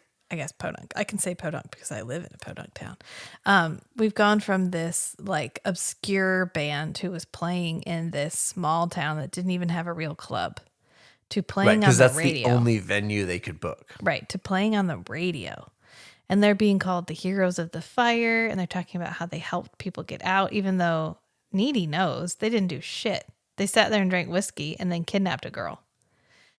And her mom shows up, which is this one and only time we see her mom in the movie. And she gets this really interesting speech where she's like, I had a nightmare. She made a comment before about her mom was working swing shift. Yeah. And she gets a really interesting like monologue about this nightmare that she had. One of my night terrors. Well, it's 4 o'clock, so technically you had a day terror. Right. What did you dream about? I dreamed some bad people were trying to nail you to a tree with hammers and big stakes and shit. Just like JC. But I didn't let him get you because I'm a hard-ass Ford-tubbed mama bear. Okay, but Someday you're going to call for me and I'm not going to be there. It's like something will happen and you'll be calling for me and I won't be there. And that is some very subtle foreshadowing. It is. I didn't pick up on that. We also get some really interesting foreshadowing where she talks about she had a dream that people were nailing her to that people were nailing Needy to a tree. Yes. Yeah. Just with hammers and shit. Just like Jesus. She even mentions it, just like JC. Yeah, she says, just like JC, and then she crosses herself. Yeah. So we get like a supernatural, like a hint that Needy could be something more than human or may become something more than human. Like Jesus was something more than human, I guess. So it's a little bit of like, we're getting a very subtle imagery foreshadowing here, which you don't get until you watch the whole movie. And then if you watched it again, it would feel like, oh, I love a movie that knows you might rewatch it. And if you do, there's layered references. Here's a little gift for you for flipping around and watching it again, or for remembering that line. And then we get our naked lake swimming scene, which I knew of this scene. This is the one scene from Jennifer's Body I knew about. And she's not really naked. She's wearing a nude bikini when they filmed this. Well, I remember seeing a story about like a clickbait article about this. Yeah. There might have been an unrated cut. There's an unrated cut with a sex scene. There's an unrated cut with an actual sex scene, and they cut it out. There was a far shot of her getting up on the dock from the lake. Yeah. That's the main reference to this movie that I have. Yeah, because there was a director's cut, and they only added like 5 minutes, and it was basically just a graphic sex scene. Yeah, and everyone it was like, basically nudity. Yeah. I mean, okay. Which I really appreciate that this movie didn't really have any nudity. It added a lot of depth. It wasn't the movie for it. It wouldn't have fit. Which Matt did go, ooh, when we got to the lake and she's swimming through the lake. And then she gets out of this whole scene is really pretty, but then she gets out of the lake and she goes home and she calls Needy and she's dressed up and she goes, I feel so scrumptious. Oh yeah, she's like just posing in front of the mirror. More eating and edible imagery. Just to add to her food language that she's been using to refer to attraction. Consumptive pleasure language. Yeah. And then they get done. Oh no, Needy cuts Jennifer off because she's getting another phone call. And Jennifer goes, I X you out. And she like does an X with her finger. And then she does the dramatic flip phone snap shut to hang the phone call up. And Matt and I were both like, damn, I missed the dramatic phone click flourish of the flip phone. Yeah, you cannot dramatically hang up a smartphone. You can't madly push a button, like a red invisible button on your phone. It just doesn't have the snap. But you can dramatically click shut a flip phone. Yeah, the like where they would and automatically hangs up. Where you hold the flip phone out flat on your palm and you do the like click shut with your fingers. Right. You can even do with the flip phone, you can even do two hands together and like clap it shut. Yeah. Or where they would click it shut on like their face or their leg or whatever. But you just, we had the cathartic, you could hang a handset up on the receiver, slam. Yeah. We had a cathartic moment with every phone up to the flip phone. A physical release. Maybe that's why we throw so many, like characters will hang the phone up and then toss it on the bed or whatever.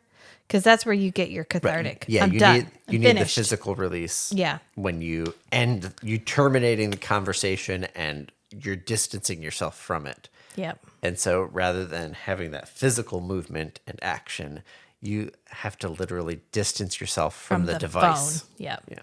So we've lost the dramatic phone click flourish. And we've also lost the commercial break cliffhanger. Well, now there's multiple phone models now that are folding smartphones. It could come back. It could come back. Yeah. We'll have to look for it. And after she hangs up the phone, she sticks out her tongue and she burns it with a lighter. Oh, yeah. She sticks out her tongue and holds a lighter underneath, and it chars. Yeah.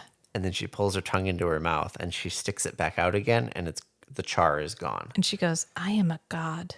Yeah, she's on the phone with Which is our Needy second at this point. Our second reference to the fact that second supernatural reference. And she also says this is the best day she's had since Jesus invented the calendar. But Jesus didn't invent the calendar. Needy's like, Jesus didn't invent the calendar. She goes, whatever. And then we go back to the high school. You're completely missing the subtext of what I'm trying to say. I know, God, you're not listening to me. So we go back to high school and we get this really cool montage of time passing. And we get this cool scene where everyone's wearing gray and everything's grayed out. But Jennifer's wearing this over-the-top pink sweater with hearts on it and like big pink earrings. And she's the only thing in color. Yeah, they're big pink heart earrings. Yes, like her heart, which is broken, or the heart that she just ate. You decide which. And we also get a picture of the beefy football guy whose name was not Craig, Craig's friend. And then there's flowers all around it. And to show the passage of time, the flowers wilt. The flowers wilt. Yeah, and fall over. And the candles go out. And it's such a great way of showing that time has passed. I thought it was interesting. The candles were, the flame was kind of flickering in real time. This was some kind of practical effect with the flowers. I'm thinking they must have had like a floppy stem with a string. Like if you pull the string tight, it stands up straight. And then they just slowly let the tension off of these strings in the flower stems. Literally, they filmed the flowers with nothing in the middle. And then they filmed the middle part and they just cut it all together. Or CG it back together? Yeah. That would be my guess. Oh, okay. That's a split screen is easy to do. That's true. There was a very clear separation in the frame of the candles from the flowers. And Needy says, so as you're slowly zooming in on this shrine to the football player, the flowers are wilting and the candle flames are flickering. Yeah. And Needy says that everyone has a tragedy boner for Devil's Kettle because they had so much happen all at once. And then we cut back to real time, and we're in the same classroom that we have seen most of our school footage from, except one of the girls is now wearing a low shoulder t-shirt. Did you notice that? I did not notice that. So subtly throughout the movie, we're getting the implication that low shoulder star is on the rise. And I remember seeing a couple posters or a couple references, like maybe it was on somebody's like hand drawn on like a girl's notebook or whatever, the line from this song that they sang. Well, it becomes their like song, like the anthem of their loss and sadness or whatever. Yeah, Through the Woods. Well, no, that's the theme of their prom. Is through the trees. But I remember seeing it on like a notebook, and then on a poster in the hallway, and then when they're finally putting their prom together, there's like a big like wall where they have like balloons and whatever. Right, which this is supposed to be showing us subtly in the background that they're getting better. Right, they're getting more and more popular over time. Right. Very quickly. Faster than they should, one might say. And they also have a song, which is Through the Trees, which has become kind of the unofficial anthem of Devil's Kettle's loss and sadness, because everyone now believes that they helped people out of the fire, which is why I think part of the reason that the fire was intentional, because it's part of their whole mythos. And so Needy's like, no, they didn't. I was there. And the girl who's wearing the low shoulder shirt says, it's true. It's on Wikipedia. It's on the Wikipedia. Low shoulder are American heroes? No, they're not. I was there, Chastity. They didn't help anybody escape the fire. I don't even know how that rumor got started. Rumor? Rumor? It's true. It's on their Wikipedia. And so they're releasing their single, Through the Trees, and they're going to be donating 3% of the profits to the families affected by the loss from the fire. Yeah, Needy calls out that bullshit. Yeah, Needy's like, what about the other 97%? I mean, we can all agree that's bullshit, right? that we're not getting that 97%. And Jennifer's with her, and Jennifer does not look good. Jennifer looks really rough. And she says, Spence? But you look really tired. Is everything okay? No, I feel like boo-boo. My skin is breaking out and my hair is dull and lifeless. God, it's like I'm one of the normal girls. Are you PMSing or something? PMS isn't real, Needy. It was invented by the boy-run media to make us seem crazy. and they're walking through the hallway, and Colin comes to talk to them. And Jennifer's like, just ask me out. It's fine. Just ask me out. And he's like, well, I wasn't going to. She goes, yeah, you were. Go ahead. Make your pitch. Yeah. And he's like, oh, okay. I really enjoyed spending time with you. We've in been having a lot of class, fun in class together. and I thought maybe we could go see a movie. And she's like, Mom, maybe. And he's like, yeah, there's a showing of Rocky Horror. And she's like, says, oh, I don't like really boxing into movies. boxing movies. And he's like, it's not a, you know what, fuck it, whatever. And so she goes to So leave. he walks off. Yeah. And this is where we get our first, shit's up between Needy and Jennifer, because Needy's like, but he's a nice guy. You didn't have to do that to him. And Jennifer's like, oh, do you like him? And Needy's like, yeah, he's a good cool guy. He's guy. cool. We're in classes together. And she's like, oh, okay.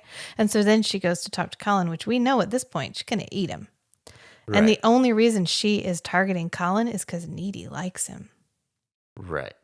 And so this is a way of getting back at Needy, even if it's kind of subconscious on Jennifer's part, which I don't think it really is. Yeah. So then she's like, hey, Colin, how about instead of a movie, you come over to my place tonight? And she goes, I just got Aquamarine on DVD, and I'm pretty sure it's a movie about a girl who's half sushi. I think it's a mermaid movie. Yeah. Aquamarine. She has sex with her blowhole or something. Yeah. Just very like dude line, which she even tells Needy. Of course I don't like Colin. My dick is bigger than his. Right. And this is where we get Chip's line, because Chip goes to talk to Needy and he's like, I went to Super Target and got condoms. Which Matt and I were laughing because it's supposed to imply that the coolest place in town is Super Target. Target's a big deal. Right. And this is supposed to be like a rural, shitty Minnesota town.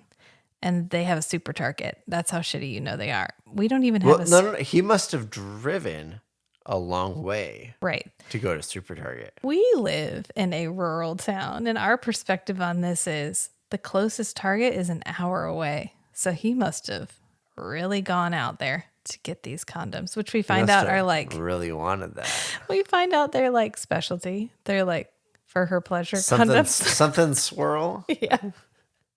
It's supposed to make it feel good for the girl or whatever. Yeah, and so now we get our concurrent sex scenes, which is Chip and Needy and Colin and Jennifer. Yeah, I thought this was and so we're extremely flashing well back done. and forth, and we get this cool emo version of I Can See Clearly Now. I can see clearly now the rain I know is Rachel gone. was like, I was liking this song. And then it went into like screamo, grunge, whatever. And Colin's all emo fancy. He's got his hair he's coiffed, so dressed up. and he's got the like impact resistant Motorola Razr. Remember when all impact resistant phones had the like a checkerboard look to them? Yeah. That's what he has. And he goes to this row of houses that are all identical. And we get this cool shot from down the road of him getting out of his car. And walking across the street. Yeah, in this like clearly under construction tract housing where it's all exactly the same house, all built in a row. And he must really be committed to being with Jennifer. He gets to the front door and it has like 2x4s nailed over the door. Right. So you can't get in. And it's a testament to her appeal that he still goes through this house, even though it's clearly abandoned. So he climbs in the second floor. Yeah.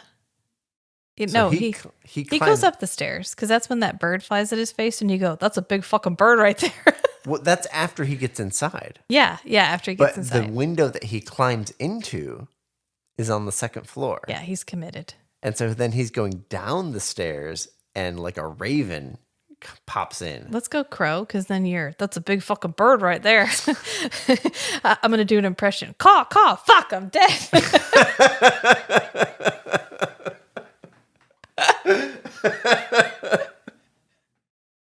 You're welcome. I thought ravens were bigger than crows. I think they are, but I wanted to use a crow quote, and so it had to be a crow, and so I just shoehorned that in there. Hold on. Relevant meme. I saw a meme the other day. It was thank it God. said, technically, a roe has 17 tail feathers. A crow. Sorry. A matter of opinion. A Thank raven you. has Yes, 17 okay. tail feathers, and a crow has 16. So the difference between a raven and a crow is a matter of opinion. But you can cut that out if you want. Yeah, I'm never cutting that out. Anyway, so we're flipping. We're going between Colin and Jennifer and Chip and Needy. And it's a very the Colin. It's a big contrast. Yeah, the Colin Jennifer sex scene is extremely predatory. And Colin figures it out pretty quickly. He's like, this isn't even your house, is it? And Jennifer's like, no, but it's our house. We can play mommy and daddy. And he's like, well, you know what? Okay. Until he sees a rat. And then he's like, oh, shit. And she's like, oh, I thought you guys were kind of into that stuff. Death and vermin and shit. And I think we're supposed to get the impression that this is Needy and Chip's first experience together. Because they're she's watching him put the condom on, and it's all very PC, I guess, vanilla. Yeah, it's a playful. It's a first naive, sexual experience moment. Yeah, innocent.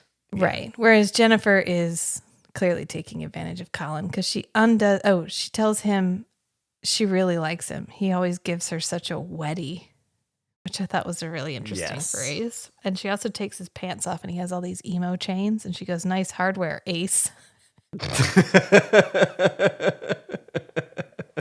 My interpretation was she dropped his pants and noticed he had a boner. Oh, well, maybe that too. But we're also getting the idea that... Well, and then in that moment, he's not into it, right? No. He's already like... This is weird. This is weird. Shit's weird. She's up to something, and he's trying to look for a way out, but he's already got an erection. And so she drops his pants and he's looking for a way out. And she's like, your body is saying you're interested. Right. This starts to make it feel super non-consensual. Yes. Which is what she says. She goes, I need you afraid. I need you hopeless. Yep. That's what I need from you. And that's what she gets. And meanwhile, Chip and Needy is totally vibing with Jennifer. She's seeing Jennifer. She's seeing Colin.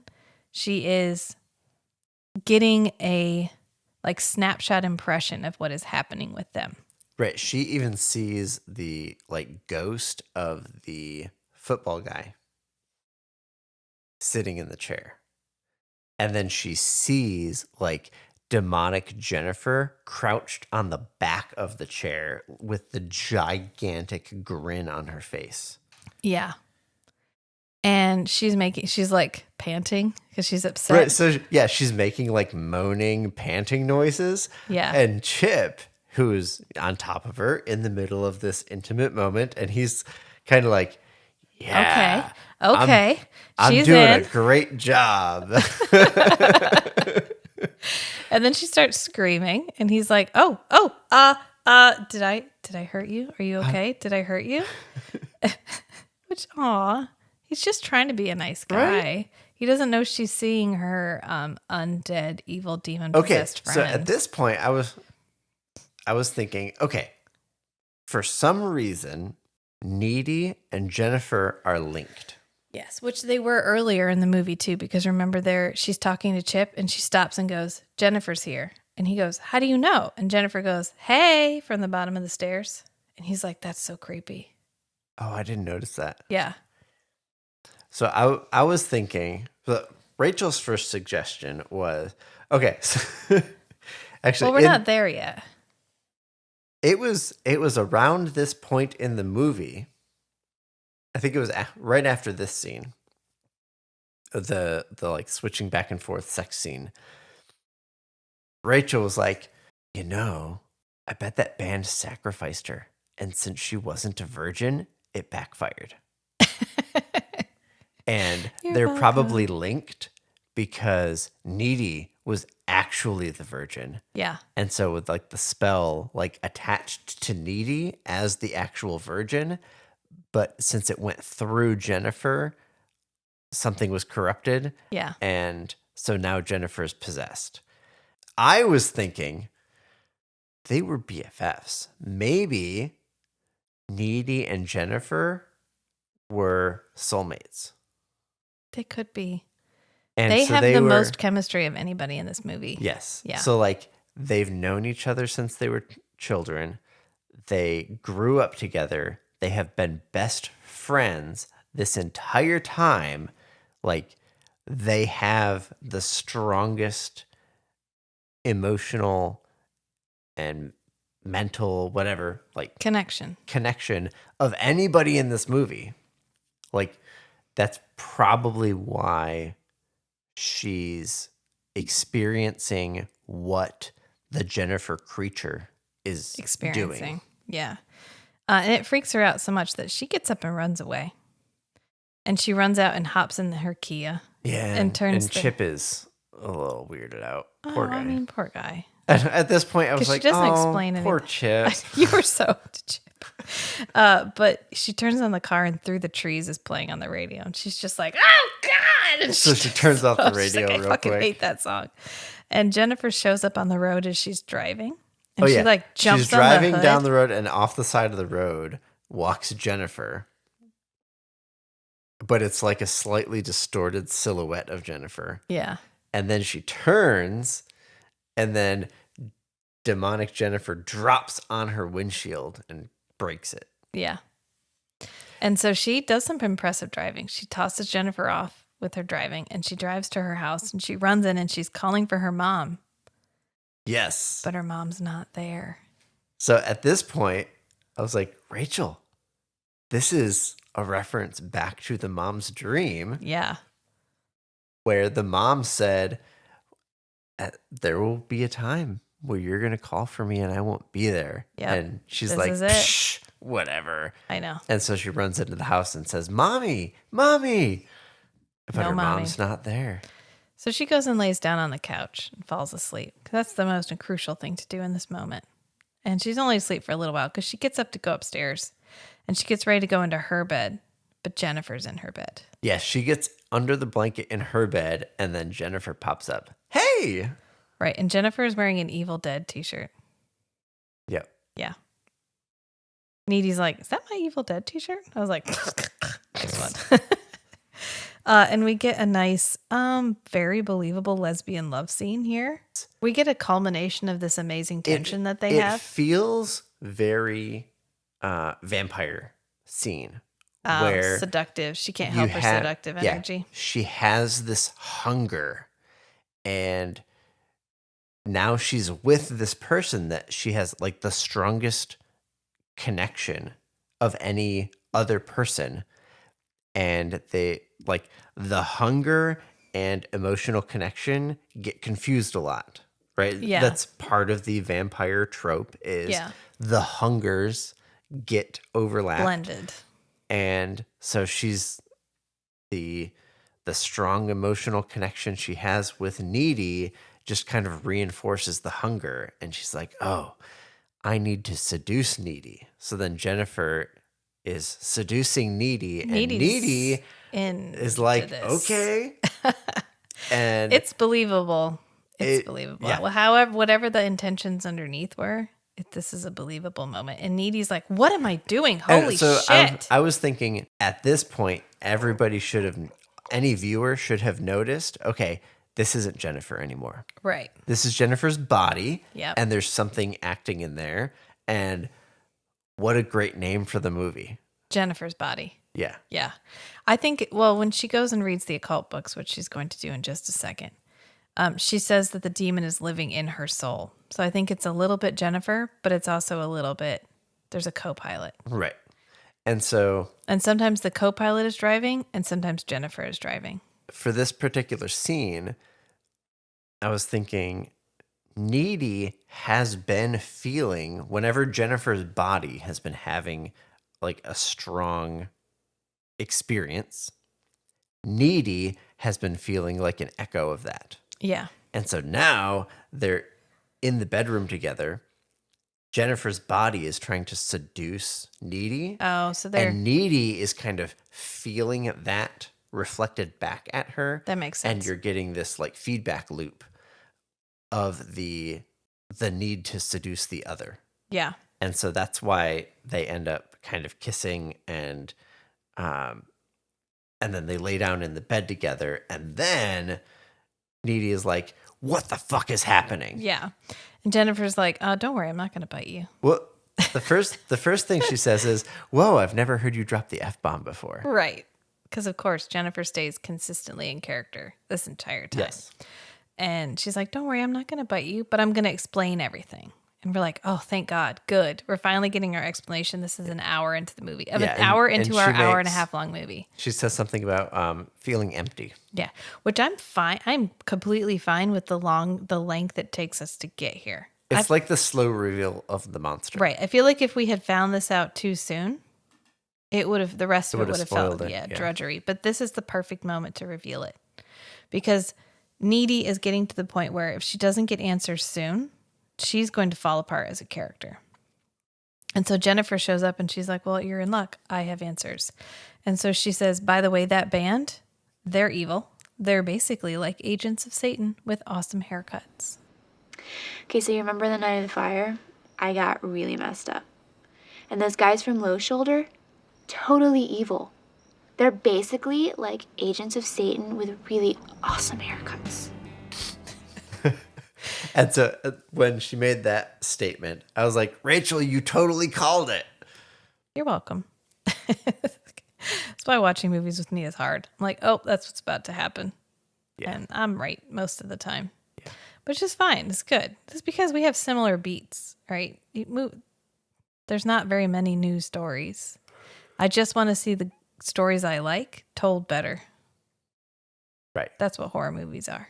And that's fine. And it's good. I like it. So then we get our nice flashback of what Low Shoulder did to her. Not nice at all. This is the most terrifying part of the horror movie because it's a helpless girl who has otherwise been portrayed as a sort of a predatory, powerful character. This is her at her most powerless because she's been taken by these men and she's trying to get out. Yeah, she's trying to get out in any way that she can. Including reiterating that, of course, she's a virgin. Absolutely, she's a virgin. She doesn't even know how to do sex at all. Yeah, she's trying to figure out how to get out. And sees all the occult books. Yeah, there's a skull and there's occult books. And she's like, oh, shit, they're going to sacrifice me. And so they get to Devil's Kettle. So they're way out in the middle of nowhere.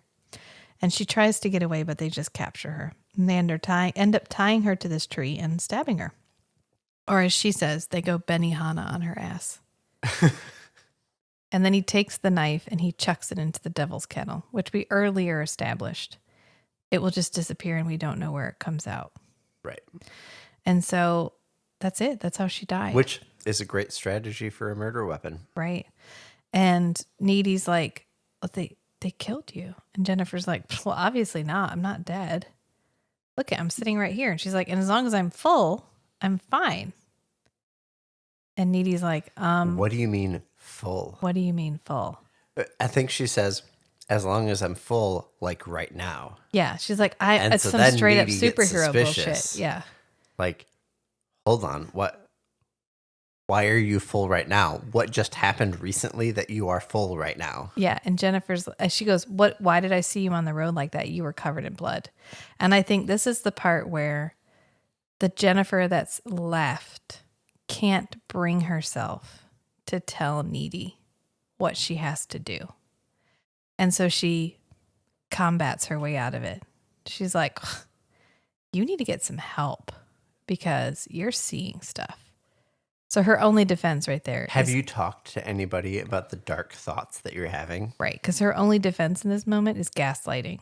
It's gaslighting Needy so that Needy can't see what she's really become. Right. Distracting her attention. Right. Bullshitting her. She wants Needy to be in awe over the superhero she's become. Her prowess. But she doesn't want her to see what she has to do to keep it. Right.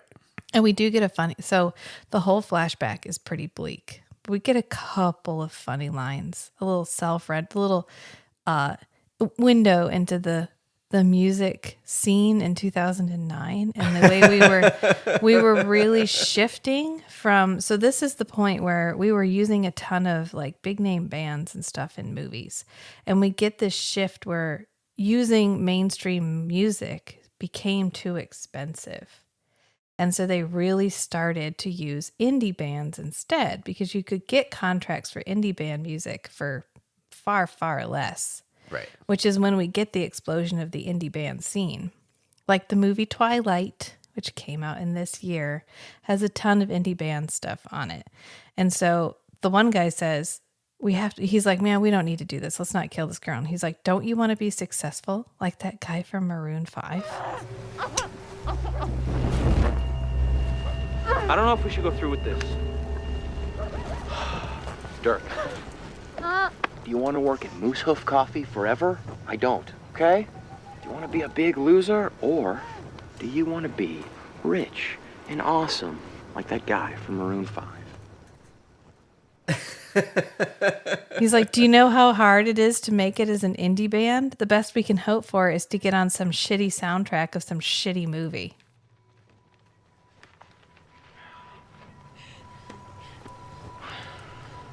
Do you know how hard it is to make it as an indie band these days? There's so many of us. We're all so cute, and it's like if you don't get on Letterman or some retarded soundtrack, you're screwed. Okay? Satan is our only hope. We're in league with the beast now, and we have to make a really big impression on him. And to do that, we're going to have to butcher you. And bleach you. And then Dirk here is going to wear your face. Relax. I'm kidding about the face. The rest is going to happen. Yeah. And then they all start singing 8675309. And right, it just Jenny, because her name is Jennifer. Because her name is Jennifer. And this whole moment is so sinister, and this play on humor and their lightheartedness in the face of what they're about to do makes this so much more impactful than if we had tried for a solidly serious tone. Right. And I felt like it was the lead singer just trying to distract everyone from what they were actually doing by playing on, oh, we're a band. Like, we sing songs together whenever we do music stuff together. Hey, everybody, sing along to the song with me. Okay, we're singing along to the song. And now I'm actually going to do the stabby while you're all while you're all distracted, so you can't interfere with what I'm about to do. To get you over the nerves so that we can all move forward and become famous together. So we can do this sacrifice to our Dark Lord or whatever. Yeah.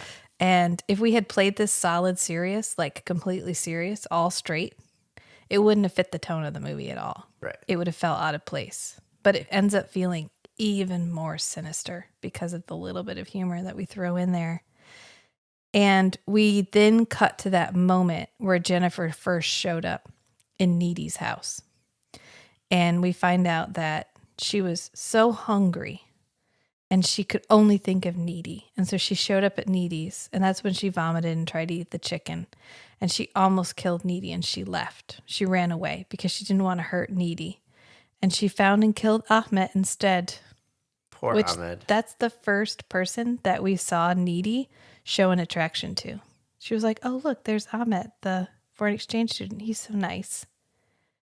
And so even Ahmet, the one that she kills sort of incidentally at the very beginning, is someone that was meaningful to Needy.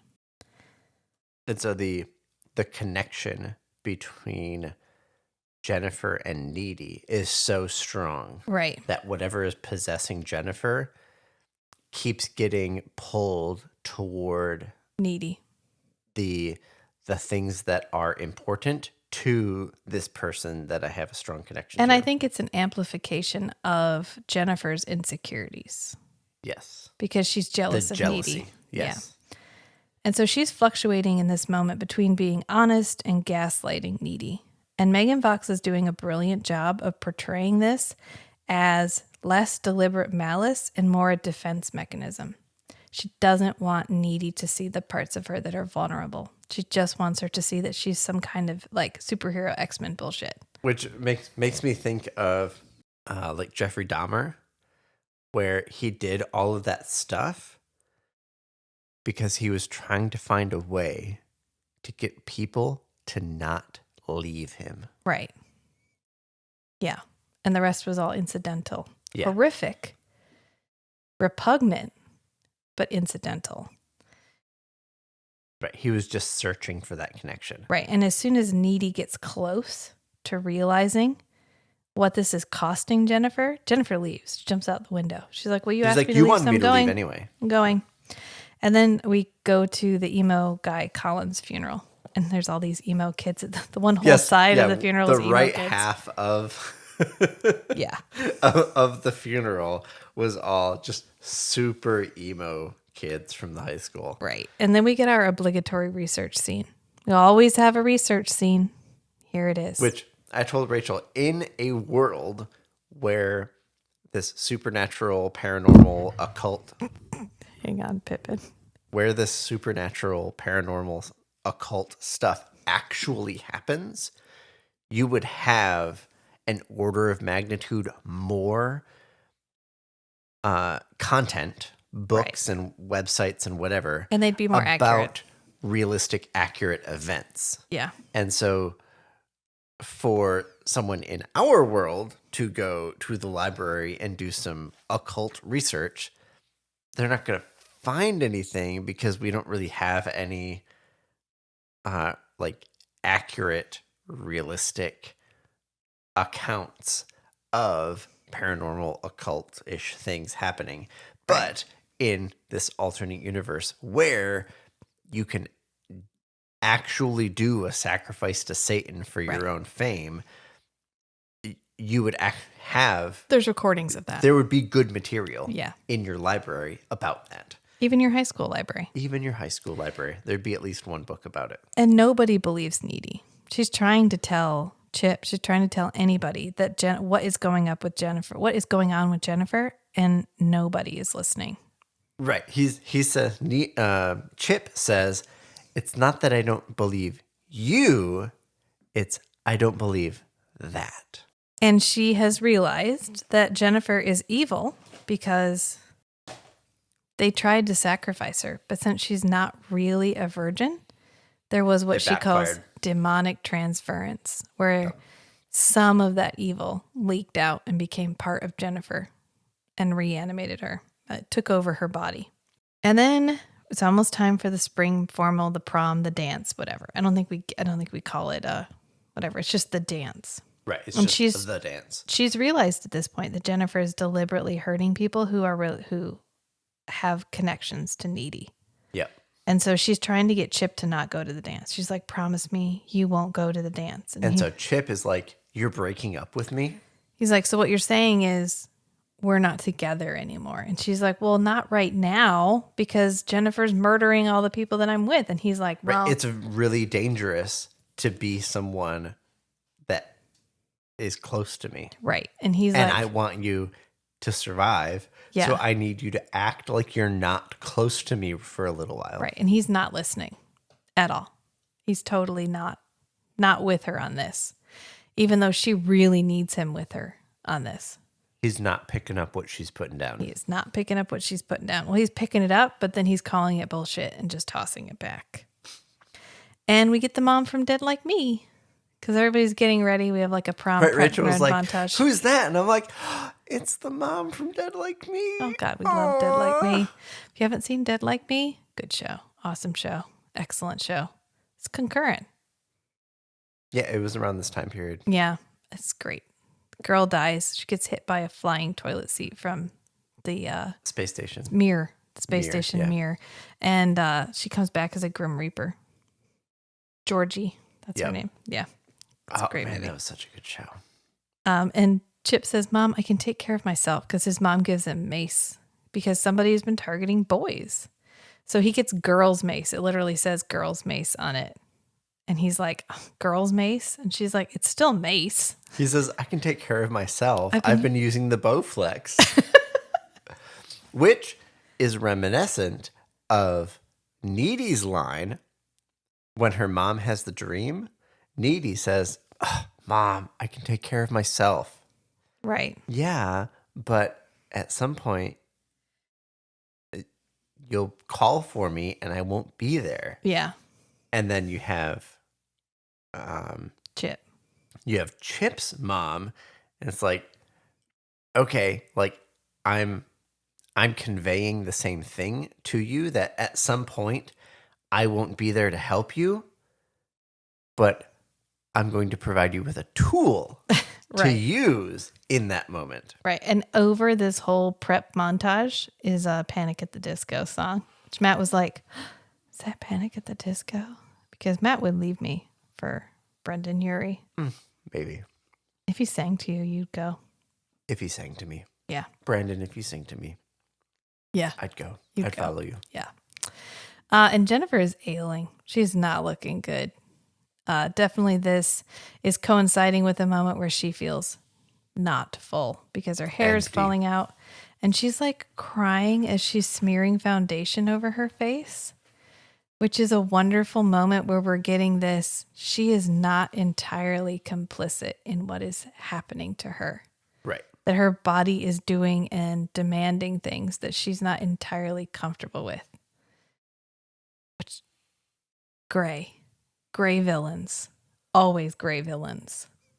If she had just been no more Jennifer, all demon, again, this doesn't have the impact that it does, knowing that Jennifer is still in there and she's clinging to this life that she had. She made one mistake and she died because of it.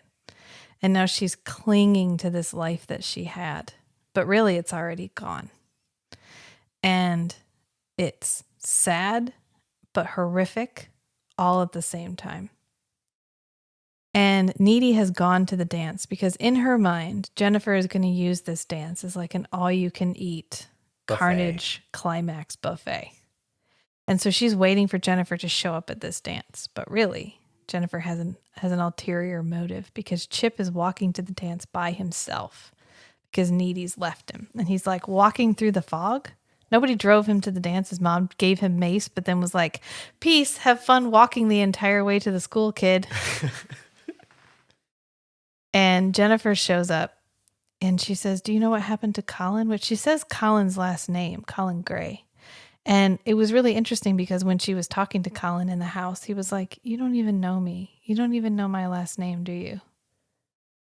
And she was like, I don't need to know that. I just need to know what's in your pants. She says silly. Right. But she did know his last name. It did matter. His death did matter. Well, and I'm wondering if that was a difference in when she was with Colin, the demon was in control and more prominent. Definitely could have been. But then when she was with Chip, it was more Jennifer.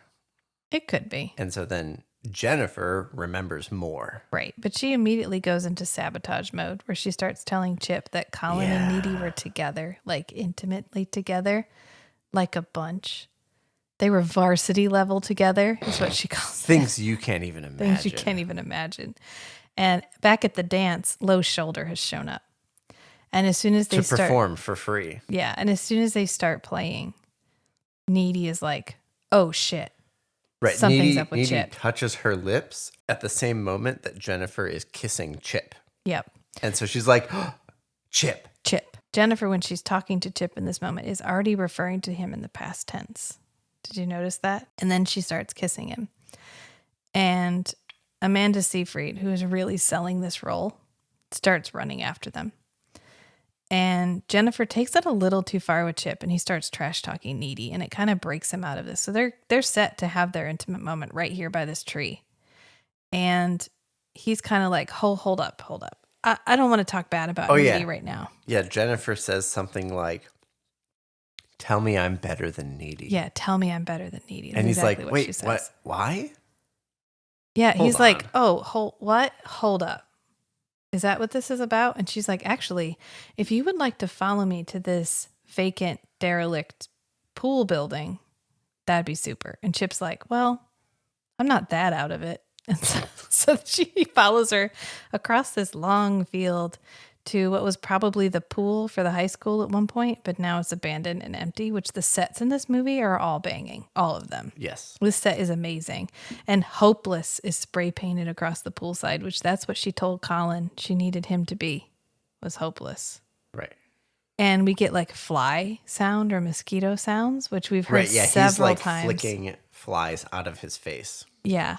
And he's really unwilling to be led around by his dick. So I got the impression that he was going with her because they were kind of friends tangentially, and like the person that he's in love with, this is that person's best friend. And he could be like sideways checking in on what Needy was saying.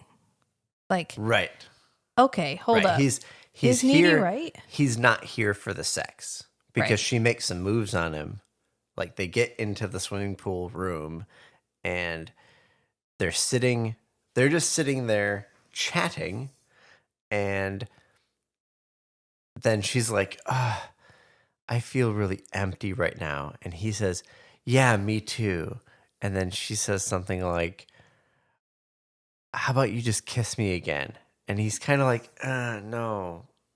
Like I'm not here for that. That was a moment. That moment's over, and I'm not here for that right now. And so she tosses him in the water, which is really creepy. Yeah. I hate water fight scenes. But we get a water fight scene because Needy runs in, and Jennifer is snacking on chips. She's like biting his neck. And Needy just launches herself into the water. Yep. And pulls Jennifer off of him. And she comes in through the window, which is a nice parallel to how they escaped out the window. She crawls the roots into the window. Right. Well, they escaped out the window at the beginning. And then she comes back in through the window at this moment. And my first thought was, do you believe her now, Chip? But Jennifer is actually eating you? Do you believe her now? Hopefully he does. But he throws Needy the can of mace.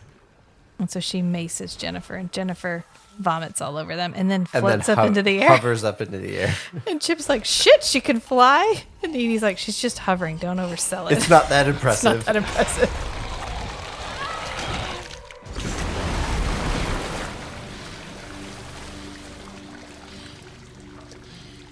She can fly.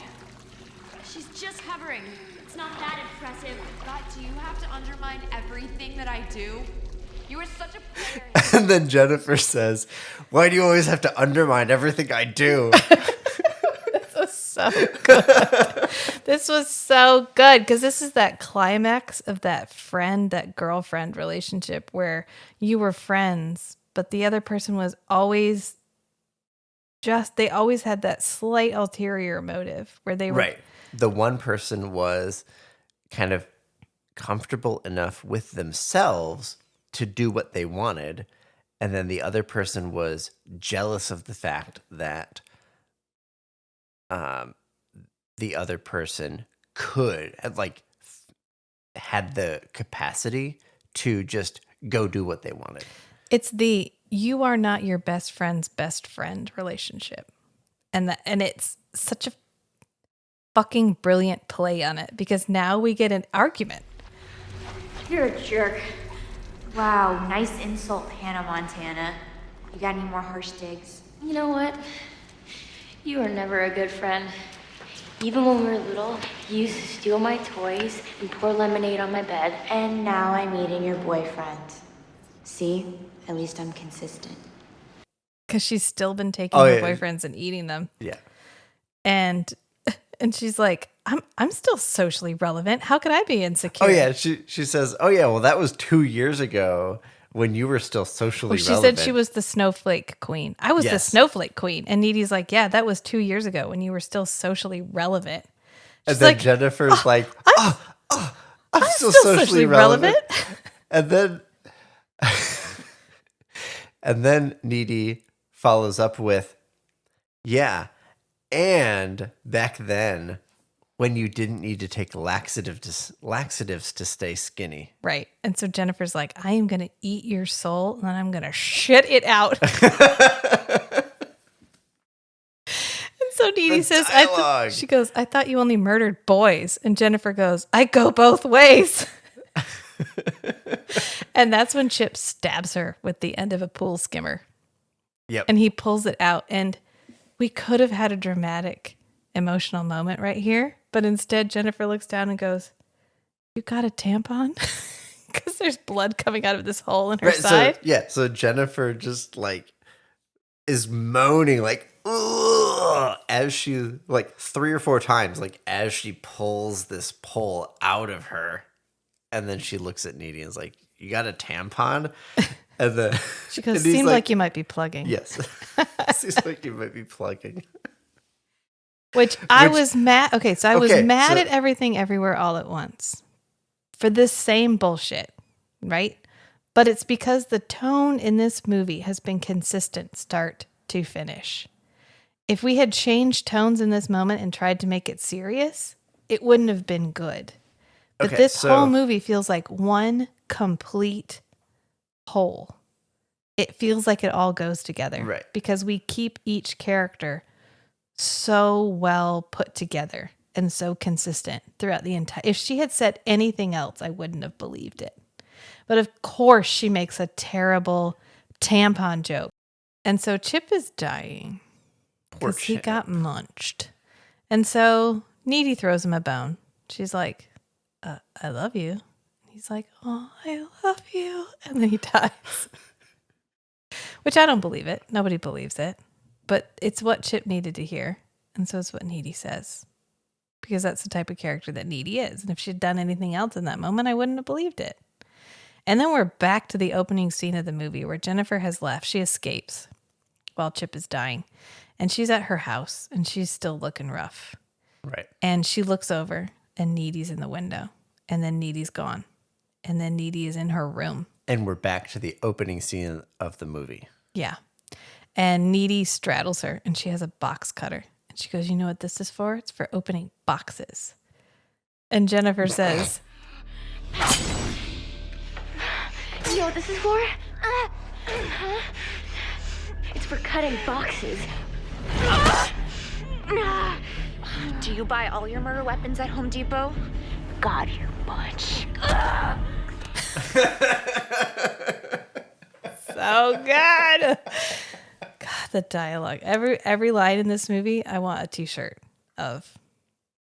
So they have a fight here, and Jennifer levitates them up. And Needy is desperately trying to stab her in the heart with this box cutter. And she looks down and sees that BFF necklace that they shared. Yes. And she rips it off. And it Jennifer falls. And it kind of breaks their connection, almost as if this we need to rewatch it and see if they're both wearing the BFF necklaces through the entire thing. I think they are. Because as soon as she rips the BFF necklace off, she pulls out the necklace and that's when she says, we're Biffs. Yeah. And then she tucks it back into her shirt. So this is their connection, and she severs it.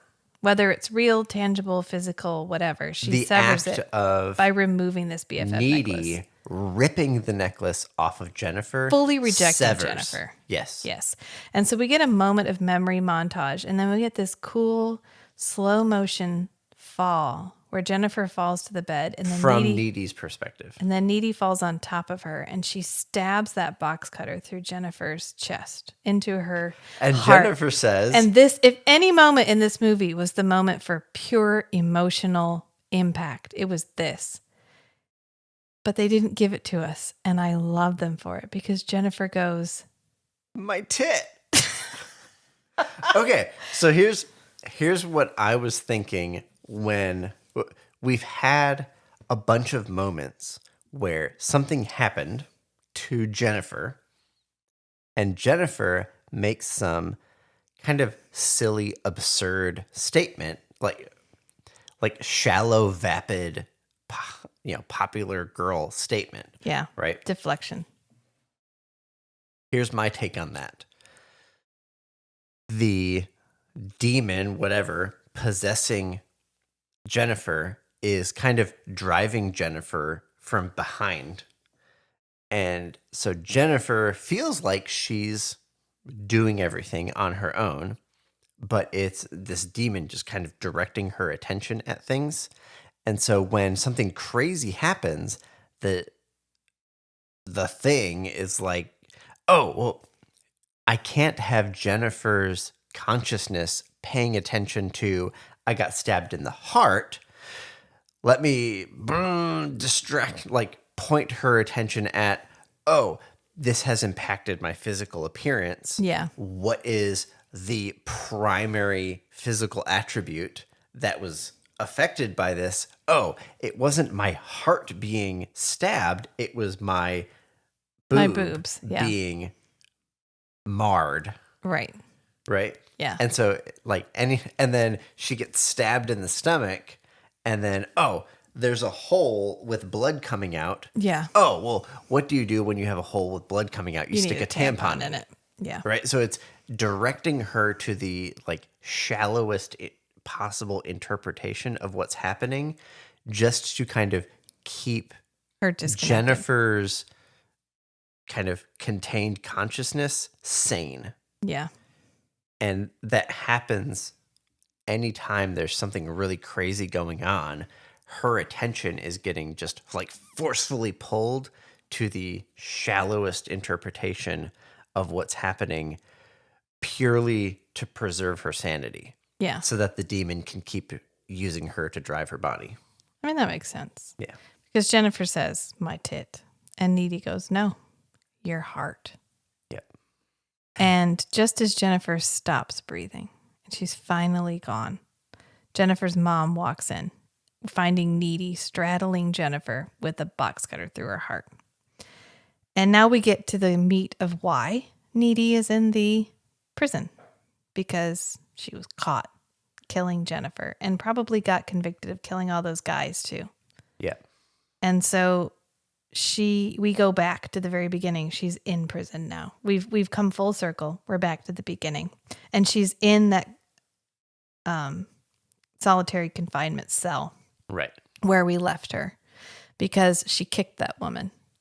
And she says, though, I was bitten by a demon. Well, most occult scholars don't know that if you get bit by a demon and survive, you get a little bit of their abilities. And so she's like, I'm not me, and I don't know who I am anymore. I cuss, I hit people, I can float. I kick people.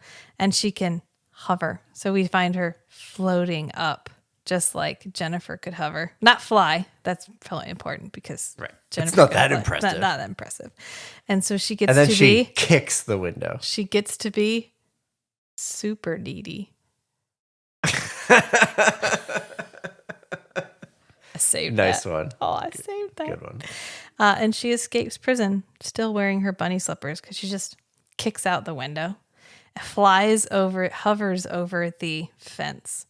And as she's leaving, she finds the knife because it turns out that the great mystery of where Devil's Kettle comes out is like a stream on the side of this road. Because there's balls too, like the scientist balls are there. And then the Bowie knife. And the Bowie knife that killed Jennifer. And so she picks up the knife and so she's like, we think, this is the end of the movie. Oh, but no. Oh, thank you so much for not making that the end of the movie. Because breaking the trope again. Oh, it's so poetic. She gets in the car and it's the guy from Near Dark. Would you remember him from Aliens?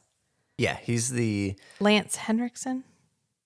Yeah, he's the guy that has... Okay, so this guy driving the car, he's the guy that played Bishop in Alien. Right. The first Alien movie. And he plays in Near Dark, too, which we're going to do. Yeah. And he's in a whole bunch of stuff. Yeah. He's one good. of those guys. Yeah, it's a nice cameo. You're like, oh, it's that guy. It's that guy.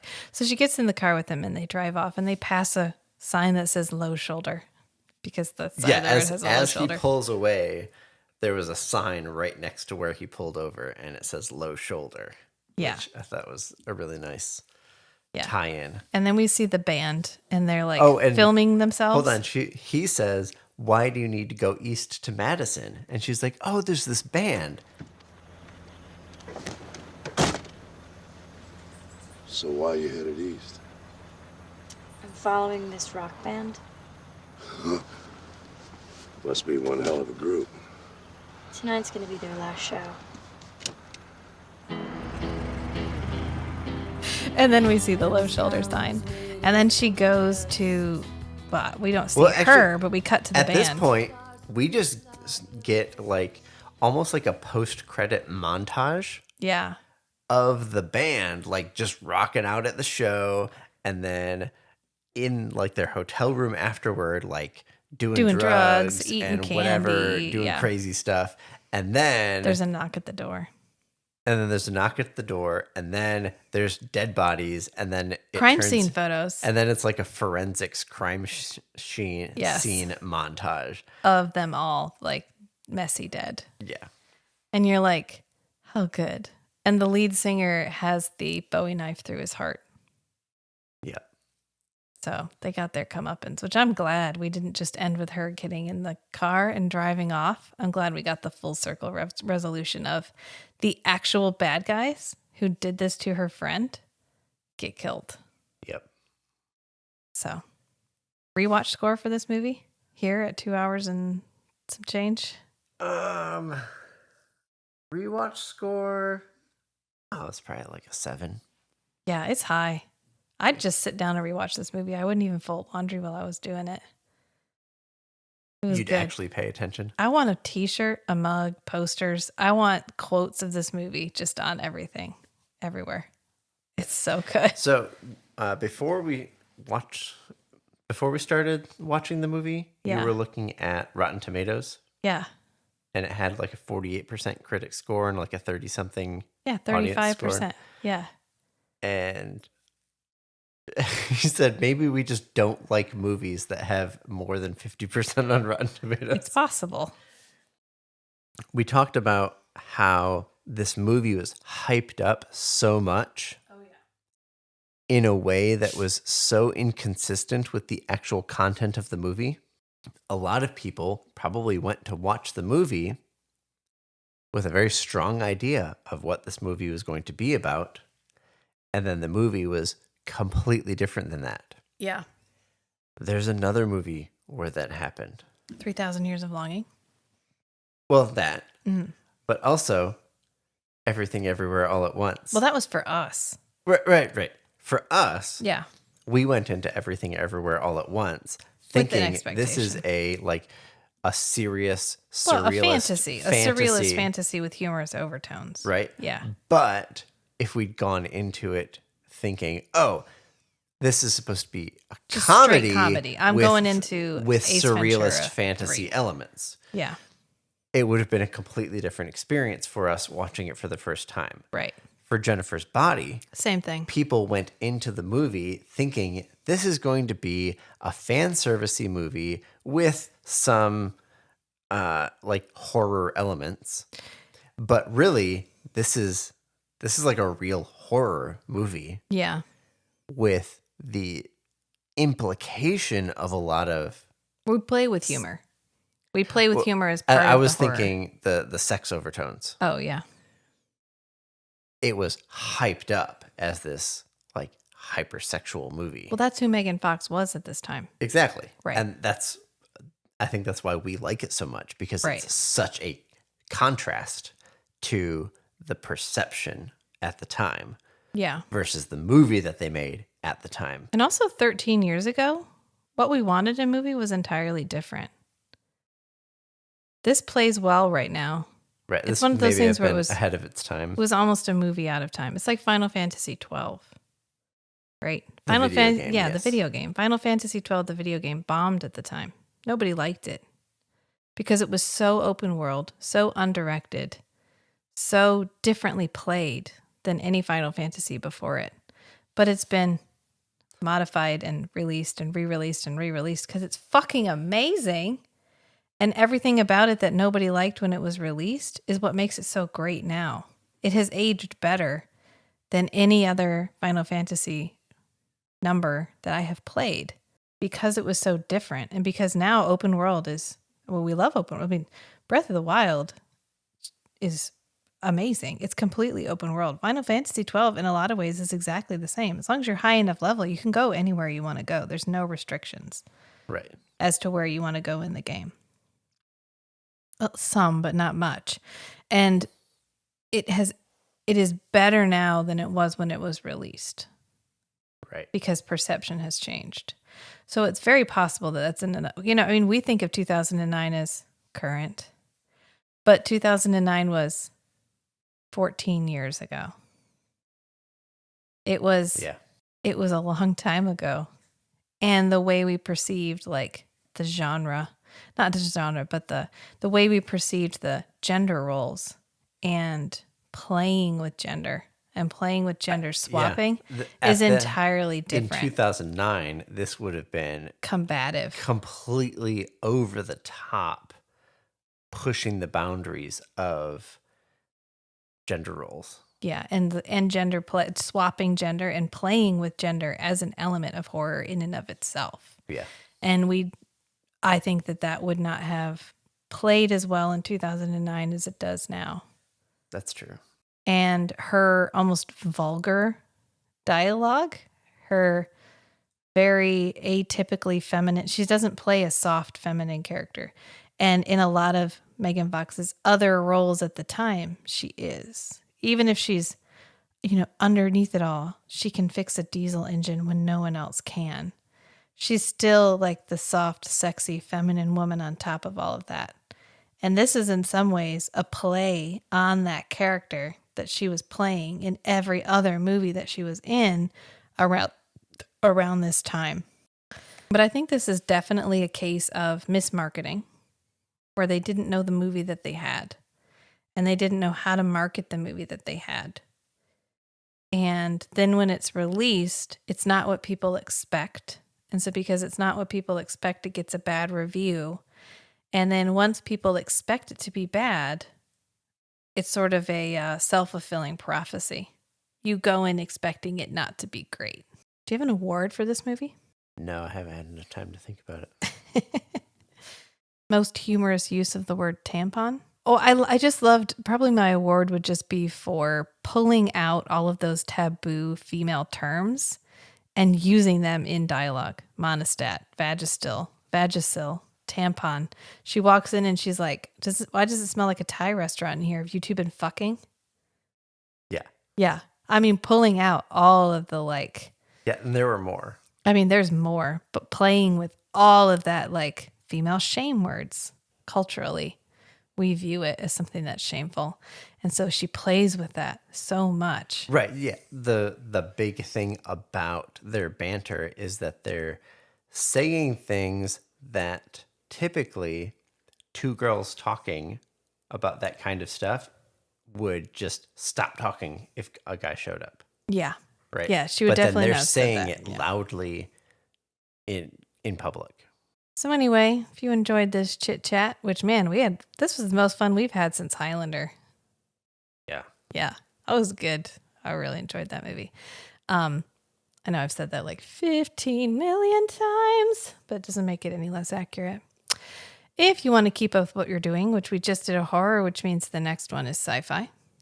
So if you want to see what sci-fi movie we will be watching next week and then fantasy after that, feel free to come check us out on Instagram. That is at Strange and Beautiful Book Club. I know it's long, but there it is. Strange and Beautiful Book Club on Instagram. I keep that updated for the most part. Actually, that's the only thing I really keep updated. We have a Patreon page. If there were more people on there, I'd probably keep that updated too. So boogie on over to the Patreon page. You can join a tier on the Patreon page that gets you in the Discord. And if you didn't like Jennifer's Body, you can tell us all about it. If you loved Everything Everywhere All at Once and you were wildly offended that we didn't like it, tell us all about that too. This is your opportunity. All you have to do is go to Patreon and join the page. If you love us, like us, really enjoy, feel free to follow us on Spotify. That's great. Pushes us up the algorithm. Review us on Apple. Review us on Apple or give us 5 stars anywhere you see a rating available. It's great. It helps us, gets our name out there, it gets more people listening to the podcast. The more people that listen to the podcast, the more we can do, the more we can play around, and the more feedback we get, which helps us refine it, make it even better.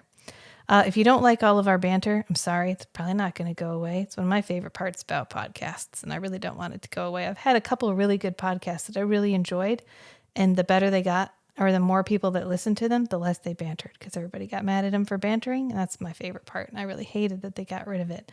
Sorry, we banter. It's just part of who we are. So anyway, Instagram, Patreon, like and subscribe. That pretty Links in much the show covers notes. it. Links in the show notes. All the good stuff. All the stuff people usually end up on their stuff with. We're almost done with the Pod Lab. That's good news. Yeah, got most of the insulation up. Yep. We're just going to put Yeah, some walls got some on more it. spray foam to put in. It'll be nice and soundproof. We'll have a nice, crisp, clear place to go record. I'm super excited about it. Plus, I feel super official just knowing that we have a place called the Pod Lab that we're going to go and record in. And we won't have to take the audio equipment in and out of our bedroom every evening. So, Remember. you got this. Hold on. Remember, sometimes the strangest things are the most beautiful, too. So be who you are and love what you love. Until next time, friends. Bye. Bye.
I used to work at Walmart in the photo center. Tangent. And one of the things that the photo center did at Walmart was for certain holidays, they would have like photo shoots for kids to come. And so it was basically Easter and Christmas.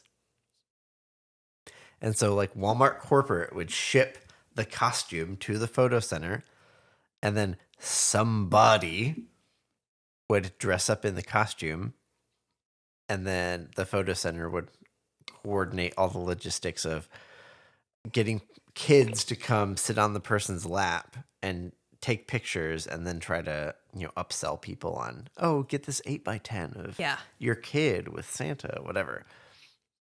I was the only one that would fit in the costume. So first I was Santa. Yeah. And then you got to be the Easter Bunny. And then I got to be the Easter Bunny. I went and got my picture taken with both of them. But we got to keep the Easter Bunny suit. That's the point of the story. After Santa Claus, we were just cleaning everything up. They threw away the Santa Claus costume. And then we did Easter, and we were cleaning up, and I'm like, hey, what do we do with the Easter Bunny costume? And my manager said, oh, we code 17 it. What does code 17 mean? It means we throw it in the dumpster. Oh, can I keep it? And my manager just looked at me like, hi, what are you going to do with it? Oh, so many things. So yeah, I used that costume so many times. I was like, I just want to wear it as like a Halloween costume. And she was like, oh, okay. Like nothing weird. Great. Sure. Yeah, you can have it. Absolutely. And so Rachel, North Carolina. Rachel made me like a 3-piece suit. You bought the pattern, and we made the 3-piece suit. Got you a hat and cut holes in it. Yeah, the the real whole heavy we went brown, full Harvey. like wool. Yeah. And then we got a hat from a thrift store and cut holes in it. And so for Halloween, going around to all our classes, this was like 2007. I don't know. Everybody thought you were the Playboy Bunny. Yeah, I stopped working at Walmart in 2006. It doesn't matter. Yeah. Anyway. Yeah, everybody thought I was the Playboy Bunny, except for one person, our sign language teacher. Yeah. She was like, oh my God, are you Harvey? Matt was like, yes! Finally! Yes. One person